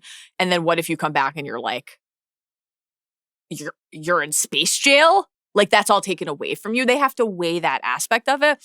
The fact that it's so easy for them makes complete sense to me because they are a crew, they are a family. I love at the beginning in that stretch that looks odd to us visually now, we get to just hear the way they talk to each other, the way they joke. We get that when Martinez and Watney finally are able to like message each other. There's you can feel the authenticity of the relationships, but also like the friendship and the affection. Plus there's the guilt and the shame and the sense of duty, leave no man behind, right? So frankly, not that they would have any reason to believe they could go back and that's obviously why the entire Rich Purnell maneuver plotline exists. It has to be this like bold idea, and we can only, the probe. There's only one probe. We got to pick one. Yeah, we got a slingshot. When they find out, forever slingshotting. Classic Apollo. Got to do a forever slingshotting. Do you think that they should, when they found out Mark was alive, should they have been like, "Can we go back to get him"? Should they have? No bad ideas in the brainstorm. David Jacobiism. Hey NASA, any way we could go back to get him? They know that Hermes is meant for the entire Ares mission. Right. But at that point, they don't have enough supplies. No, but should they have been like, hey guys, just like everyone else on Earth is like, we're going to try to think of every possible question and answer and solution. Stop using so much ketchup. We got to go back. Should the Hermes crew have been like, here are some thoughts and ideas and questions, and then can any of the geniuses back home like maybe work on this a little bit? Sort of interesting that doesn't happen. All right, we covered music, we covered movies. Last question is, if there is Mark is watching some Happy Days on Mars, is there one TV show that you would pick to sustain you for a year and a half? The one that obviously there are a lot of shows I never get tired of watching. Battlestar, Game of Thrones, painful though the last couple seasons are. My answer for like thing that feels the most satisfying to return to, no matter how many times they do it, is Lost. However, I wonder if that would be the best choice in this circumstance where you are stranded on when you're going full Rousseau. I don't know. It might be too much, but maybe could I find inspiration there? But there's no space coconut. You know what I mean? There's no like jungle inspiration for you to translate onto. What if I could find Smokey? Okay. Keep things interesting. Amanda, what are you watching in space? I just went gut instinct, The Crown, at least the first 5 seasons. It's just an incredible Dobbins pick just here. First of all, immersive. Not the season we covered. No, for sure. not. I said seasons 1 through 5. And even 5 is a little borderline, but listen, if they just want to redo season 6 and recast, we'll cover it. Reconceptualize, I'd be open to it. I obviously watch any prequels that they want to make, but it's really just, it's going to take you out of your current state. Yeah. Maybe is a comedy a good idea? I would do Schitt's Creek. That is like that's a really like an good eternally pick. Like I can always vibe out with Schitt's Creek. All right, I'm going to do Shoresy. Oh, okay. Then I'm going to look around and there'll be no one there to say, give your balls a tug to, and I'll realize how alone I am. You can just say it to yourself. I will. All right, last but not least, this is tier 3. Bonus unhinged space round. This is a gift for Amanda Dobbins. Totally right. And this is just like we're pulling back the curtain to let you at home know that sometimes, not very often, but sometimes Amanda will text us questions that Knox has about Star Wars. Right. Yeah. And specifically, I guess he does have some Star Wars questions too, but I just have a notes app for all of the questions. No. Okay. God. 3 questions. And yeah, so give everyone a quick primer, just how Knox's relationship my son is 4 years old and a very curious and wonderful kid. And I just feel really honored when you text us. I mean, not only honored that you text us, but particularly honored that you have Knox is too young to listen to this podcast. I think. Lied to your child by telling him that we know the people who made this movie. Yes, because my son has... So you're going right to the source. So he's not allowed to have characters at school. So he only knows about the pop culture that we give to him still, because he's young and he goes to a preschool where like you can't wear a Star Wars shirt or whatever to school. So But he does know a lot about filmmaking because we're nerds. Yes. So he knows that there are directors of the movie, and he wants me to ask the directors of the movie, and more specifically to email them. Yeah. Oh, interesting. Because he knows don't worry, email. I'll text them. Yeah. And I said, I'm going to text my friends who know the directors. Great. So, which I think is loose. So he asked a lot of questions. He saw the trailer for The Mandalorian and Grogu before Zootopia 2, a film that I thought stunk. And wow, shot like unnecessary. This is like real Timothy Chalamet. Let me take a dig at opera ballet for no reason. This is old news on the big picture. It's just like about patents and like propaganda. Like, cool. So where are you on Hoppers? We went together, and 25 minutes in, my son turned to me and was like, "This is not Hoppers," because he was promised an animal in the middle. But once the animals showed up, it was charming. I thought Bonnie Moynihan was very funny and great. I haven't seen it yet. I can't wait. And Loaf, I was into Loaf, who's the Hopper who doesn't who's stoned all the time. Oh, so wonderful. Knox was really into the green baby It's a Grogu. as he first saw him, and then I Does that count as one question asked and answered? His name is Grogu, and he still calls him Grogu. I love this. Yeah. And how did he meet Grogu? Because he doesn't watch The Mandalorian, right? So then I told Sean Fennessy, my co-host on The Big Picture and a close friend, that Knox really responded to the Mandalorian and Grogu trailer. And and this was right before Christmas, like in came... That was the first time he saw Grogu was in the trailer. Yes. The first time. Yes. Oh, wow. And so in came toy Grogu for Christmas in his little ship, which Knox calls a boat. And then over Christmas, we were like, okay, well, it was raining all the time. So then he got to watch the original Star Wars, which he does not understand at all. And he calls, it's Dark Vader and Blue Skywalker are the names. And incredible. I would say most of our Star Wars content at this point is watching videos of John Williams conducting the Vienna Philharmonic, playing the Star Wars title, which is honestly one of the most amazing things I've ever seen, because all of these Viennese sounds incredible and international musicians at this in the Vienna Philharmonic are like so overcome with childlike wonder at getting to play. Oh my God, the main title. They did a whole concert. I mean, John Williams does these all the time, but I really recommend the John Williams Vienna Philharmonic series. But so he doesn't know anything except the trailer and A New Hope, which he's seen a few times. Okay. He's only seen A New Hope. He didn't go. Empire, too soon for Empire. I think so. He's still young. Yeah. And you haven't introduced him to Ewoks yet in No, Jedi. He doesn't know about Ewoks. And he doesn't really... He's not a big plot guy yet. Can't really like recap plots for you. All the more reason to show him the Ewoks, but honestly. He does have a sense of the mood of something.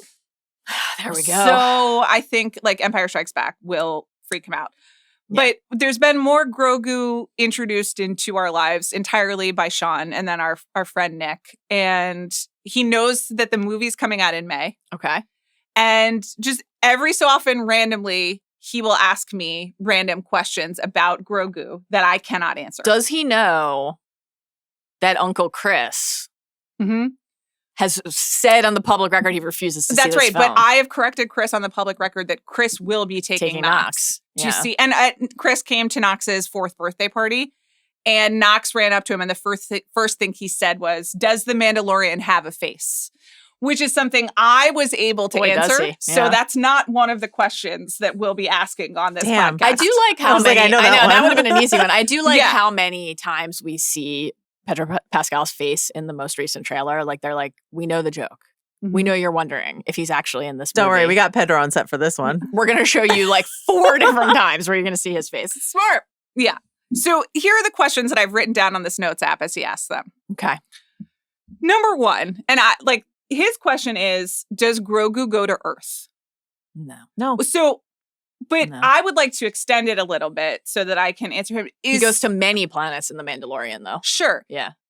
Does Earth does not exist in the timeline? So it's a different timeline. It's a different galaxy. It's a galaxy far away. But that doesn't mean that Earth doesn't exist in our galaxy at the same time. It's a long time ago in a galaxy far, far away. Yeah. But there are galaxies far, far away right now. So absolutely. How do you know that the Earth doesn't exist? So a long-running Star Wars discussion point is like when Han says, "See you in hell." Right.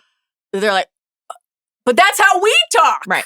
Mm-hmm. You know, very meets back on the menu, boys. Yes, yeah, exactly. This idea, this very like earthbound human turn of phrase and concept of hell. But Knox will not be seeing Earth at any point in Star Wars. Right. Would you prefer we give a different answer so Knox can hope that someday Grogu will come here? No. Tell him about Mandalore. Understand, but it's not like a multiverse thing. And does like even in the multiverse, like. I understand. I've read the credits. A great thing when we watch A New Hope is whether I'm allowed to read the credits aloud to him or not. Mm-hmm. Sometimes I am, sometimes I'm not. Also, one time it started and he said, "Mama, don't film me." Because I have a lot of videos of him watching the beginning of Star Wars. He doesn't want to be content. But it's a long time ago in a galaxy far, far away. Yeah. But that doesn't mean that our galaxy doesn't exist. I agree with you. For sure. But Earth will not be featured. So Earth is not featured in Star Wars, but it does. It could exist. It exist. And no one has shown any knowledge of the existence of Earth. Correct. No. Okay, great. Thank you. I'll just let him know that it's in a different galaxy. He knows about galaxies because we checked out an encyclopedia, a space encyclopedia. He doesn't need to worry about Earth. He needs to start learning about the outer rim. You know? That's where he's got to like really focus his attention. Okay. Why does the Mandalorian have a cape? Oh, interesting. A lot of them do. Yeah. The most recent stuffed Mandalorian that we were given by Sean for his birthday, has a cape, and we don't know why. What does he use the cape for? Well, he's not a superhero. I would say, isn't he? I mean, is he a knight? I mean, this is related, but Knox often refers to him as a knight. Oh, interesting, because it looks like he's wearing the silver. Yeah, like a armor, suit of armor, and. I mean, this all comes from Boba Fett. That's the thing. And the thing with Boba Fett is like, I remember I watched a documentary on this and they were like designing Boba Fett. And there was like, at one point they like tied a towel around his like, you know, just to like see how a cape would look. So I think it just came down to, this is not a great answer for Knox necessarily, but like came down to like, how do we make the armor look cool and regal and like exciting? And that's the whole thing about Boba Fett is like famously he looked so cool that people thought he was going to be this huge important character, and then spoiler alert, he's not. Though I have some notes because I would not put a cape anywhere near a jetpack. This is the thing, because there are certain aspects of, I think that's exactly the right answer, is like it's a part of the genuinely iconic original costume from which all other Mandalorian designs stem. Okay, so it's a fashion thing. It's fashion. It's like he lives with me. He understands. Tell Knox he's dropping a fit. He gets that. Yeah. Knox understands that sometimes you just want to look chic, as he says. Exactly. So, okay. Look at, wow, he says chic already? Yeah, we taught him to say that. Really, so whenever and Zach's kid. This is amazing. And so when we dress up, he's like, Mommy, you look chic. It's great. I love it. Yeah. This is what an angel. I think that Joe is right that there are certain aspects of what either Din Djarin or like a Mandalorian more generally would do and be engaging in. The jetpack is a great one. That like the pairing with the cape feels impractical. However, I think there are other aspects where either the warmth that can provide you, you know, cozying up, you're out on a mission on a desert planet. You don't think it's warm in that armor? I mean, it's fucking, I think it's gnarly in that armor. It's boiling. Every time he takes his helmet off, he's like matted with sweat. But, you know, it can just like kind of he's got sometimes his satchel that Grogu's hiding in, and then he's kind of like a little sheltering him and hiding him under. So there's kind of the practical, what do you need to hide? Swish and drama. What do you need to be warm in? Imagine flouncing out of a room without a cape. Maybe you're like, I've got fucking whistling birds in my van braces and I don't want anyone to know, and I can hide it for a second and then let me know if he wants to know about the van brace. I don't think he knows what that is yet. Get back advanced. To me when he knows more about your last armor. Yeah, and this one I've sent to you before, but I thought it was a pretty good discussion topic, and I really didn't know how to answer it. Is in this the moment. About the age? Well, no, it's more essential. Is Grogu a human or an animal? And so listen, let's talk about it. And let's talk about he's a being. But how do you explain a being to a 4-year-old? Because I found myself he's another race of being. So my first instinct, as I told you, does Knox know Yoda? He's a mammal, and I was like, well, that's not right because that's Yoda's not in the first. And then Zach was like, no, but he doesn't know Yoda. No, he doesn't know about Yoda. What about Chewbacca? Yeah, he does, but he's not like super into Chewbacca. Okay. And also, how are you going to... So this is the thing, because as soon as I said, well, he's a mammal, and I was like, I guess that's not really, and also, how am I going to explain what a mammal is to you? Because that's Earth-centric. So then Zach was like, he's an alien. And I was kind of like, he's another being. I guess so, but... For sure. But an alien, again, well, he wouldn't say is very Earth-centric. That's right. He's there is a different galaxy where there are all different types of that's why I'm saying being. He's another people look different. Yeah. But then so you came through with species, and then you told me there was like because he's a part of the same species as Yoda and Yaddle, who like you could show Knox. And I believe clips, I said an accessory. Which is good. But that's more of a screenwriting problem. Sure. Yeah. Calling and frankly outrageous. I was on board with being for the first season, and since they have all he does is babble and coo, he's a baby. He's a pet. He's a 50-year-old baby. Well, first of all, I would say that they weaponized him. A pet. You saying they put a weapon? You saying they put a weapon on that baby? Yeah. Also, sure, he had the little dart. No, I'm saying that's what I'm saying. If he's a baby, you're putting weapons on the baby. Training. On a baby? Training. He was a foundling. It's an animal. No. It's a you pet. would put a weapon on an animal? Depends on the animal. Lasers on dolphins? God.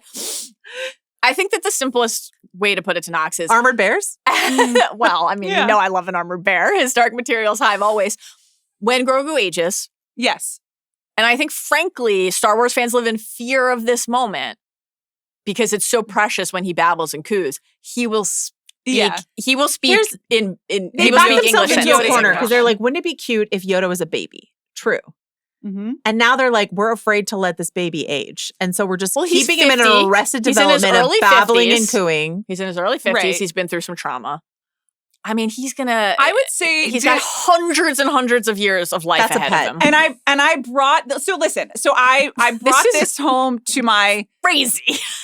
I kind of agree with both of you because I brought this alive to my 4-year-old by you explained some of the timelines, and I was like, you know what, Noxie, he is about Baby Yoda. Mm-hmm. I'm sorry, Grogu. Yeah, sure, is about the same age in Yoda years, is what I said. Uh-huh.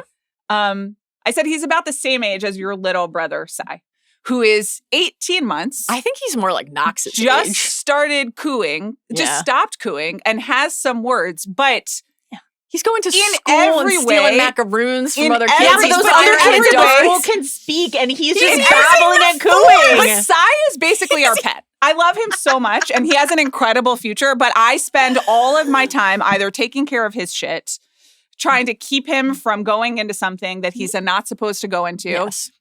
Running off. He's the king of mischief, Uh-huh. and he can say the word rascal to you. That's a very cool happily. nickname. King of Mischief Yeah. is a cool nickname. And Rascal's a great word. and I just have to make sure that he's not causing problems at all times. So pet is not Here's the not. and it's not derogatory. You love a Yeah, pet, I but love a here's pet. I love my son. Here's who the is thing. my pet right now. I just want everyone watching. I think you're describing and listening to Amanda's know point, that. a baby, a young being. Because here's why. Because sometimes when the plot doesn't want Grogu around for whatever they're doing, Din Djarin will just sort of leave him in a closet. Yes. Well, he used to do that a lot more in the olden days when he was. Which I might do with a pet, but now and I would not do with a baby. I wouldn't leave a pet in the closet. If but it's a safe closet and they have food and but water. he's bringing him with him and on the then there's missions no one now. there to monitor him. Right. But that was yeah. that was really Like very bedtime season is one. not a closet, you know? That was very season one. Like every episode needs somebody to babysit Grogu. He's he's there in the sidecar. He's with him going through traversing the caverns in Mandalore, being adopted. Yeah, and just being which Yeah. is not a developed being. But he's young. He has to learn to speak still. That means he can't be a being. But until here's what I speaks. think is they're never He's going to. expressing himself all the they're time. Barely. All the time. Barely. Remember when he took the blue macaroons and ate them and then threw up on himself and he was like, oh. Yeah. That was great. That is Remember very. when he sipped That's the bone Sai broth? threw up for the first time recently, and he threw up, and then he was just like, "What happened? I don't know what throwing up Guess is." what? I've There seen you my go. cat do that. Yeah. Again, And I think cats both sides have points. Cats are people. Cats are more advanced than many people Also, are now. my Okay, so hope Grogu is a pet. that my hope is that Sai will develop because And I hope that too.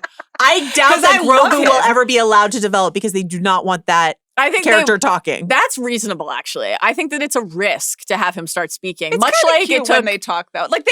They just need to spend some more time around kids because giving him one word and even when Oh, they yeah, no, said like the in name Grogu aloud, Monsters, there was Inc. that little girl in Monsters Inc. Yeah. I just think I think Grogu Mike is very Wazowski. special. Very special. He works. I will in reconsider our this, house. of course. I get will it. reconsider this when Grogu says Din Djarin for the first time. Or even daddy or dad. Is that What about when he is got he his legally- custom rondelle plate of armor? He's I would like, say don't I'm- armor a baby. I think I Don't agree put with armor that. on a baby. Don't put weapons on a baby. You can't say he's a baby and then be like, paintball. he's just a little baby, but also fine. they're putting armor and weapons on No, him. I think he's more like I don't think he's a baby, but I think he's more like he's in the I don't know exactly what his age equivalent is, but when he went to the class with basically the elementary school age children, he obviously hadn't developed as far as they have, but I was like, this isn't crazy to me that he's here. They didn't put a He was bassinet so in. bored, he huffed a bunch of macaroons and vomited them. he uses the Force and it both of my exhausts him. children And for a would do long that. time, didn't understand that he needed to feed him. And so Grogu had to end He the ate line. that He lady's- had to end the line. his baby. Exactly. He ate that lady's babies. That's something a pet would do. It's also something a young child would do who's still learning. How many times did I eat so many Cadbury cream eggs? I do that still. I'm 39. God damn it. All right, so that's your answer. Okay, thank Dude. you so much. We've. I think he's We like look your little forward to brother. hearing more from Knox. Is honestly the Amanda's best way. like, what tore apart the group chat? I'll bring it onto a microphone. I'm delighted that Knox has discovered a love for Star Wars, that Alice has discovered a love for Star Wars. It's a beautiful. magical time. And it is interesting because I am not a person who I've seen them, but I don't know everything. Will you show him the animated television shows? I think he'd love them. No, I have to tell you that I let him sit with me through a couple of the animated feature films nominated for Oscars. I heard this you year. talk about this on the pod. Yeah, listen, and the worst lot of movie questions. watching experience of my life was watching Little Amelie or the character of Rain. they're so depressing. Well, that's not the problem. The problem is that my 4-year-old was just like, who's that? What are they doing?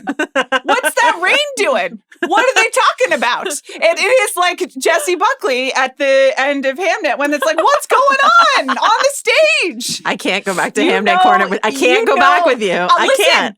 I cried talking about Hamnet. So you can't say I didn't give it my fair shot. But I don't enjoy And that's okay. that type of theater or film watching. Once people are emotionally connected, it's great. Hey, mama, who's that guy? In Okay. conclusion, I thought Amanda Hamnet is was very good. anti-Interstellar, anti-Hamnet, pro digging below the surface, Yeah, and Mesopotamia. and Mesopotamia in general. Mesopotamia. That has been, as promised, a chaotic and unhinged episode that is ostensibly about the Martian. I had a great time. We will thank you so much to Amanda Thank you Dobbins, for having me. Thank you, Dobbins. truly. What a delight. a luminous being if there ever was one. Incredible. Will you come back? We're going to talk about scheduling and traffic patterns, but with you two, yeah, for you To two, it's the worth it. podcast, yes, you're undecided on this On physical the studio, location. yeah, but Okay. being with both of you is a delight. Thank you for having me. Thank you to Mallory Rubin. Thank you to Joanna Robinson. Thank you to Carlos Chiriboga. Thank you to the entire team here helping us today. Jake Cornett, Chris Wohlers is here, Jomi Adeniran on the social, Arjuna Ramgopowell, holding all the pieces together. Whole team. We'll be back for a Project Hail Mary deep Oh my dive God. I can't wait. with Andy Weir, who sat right here. He was did. in studio. in was. studio. Wow. See you then. Bye.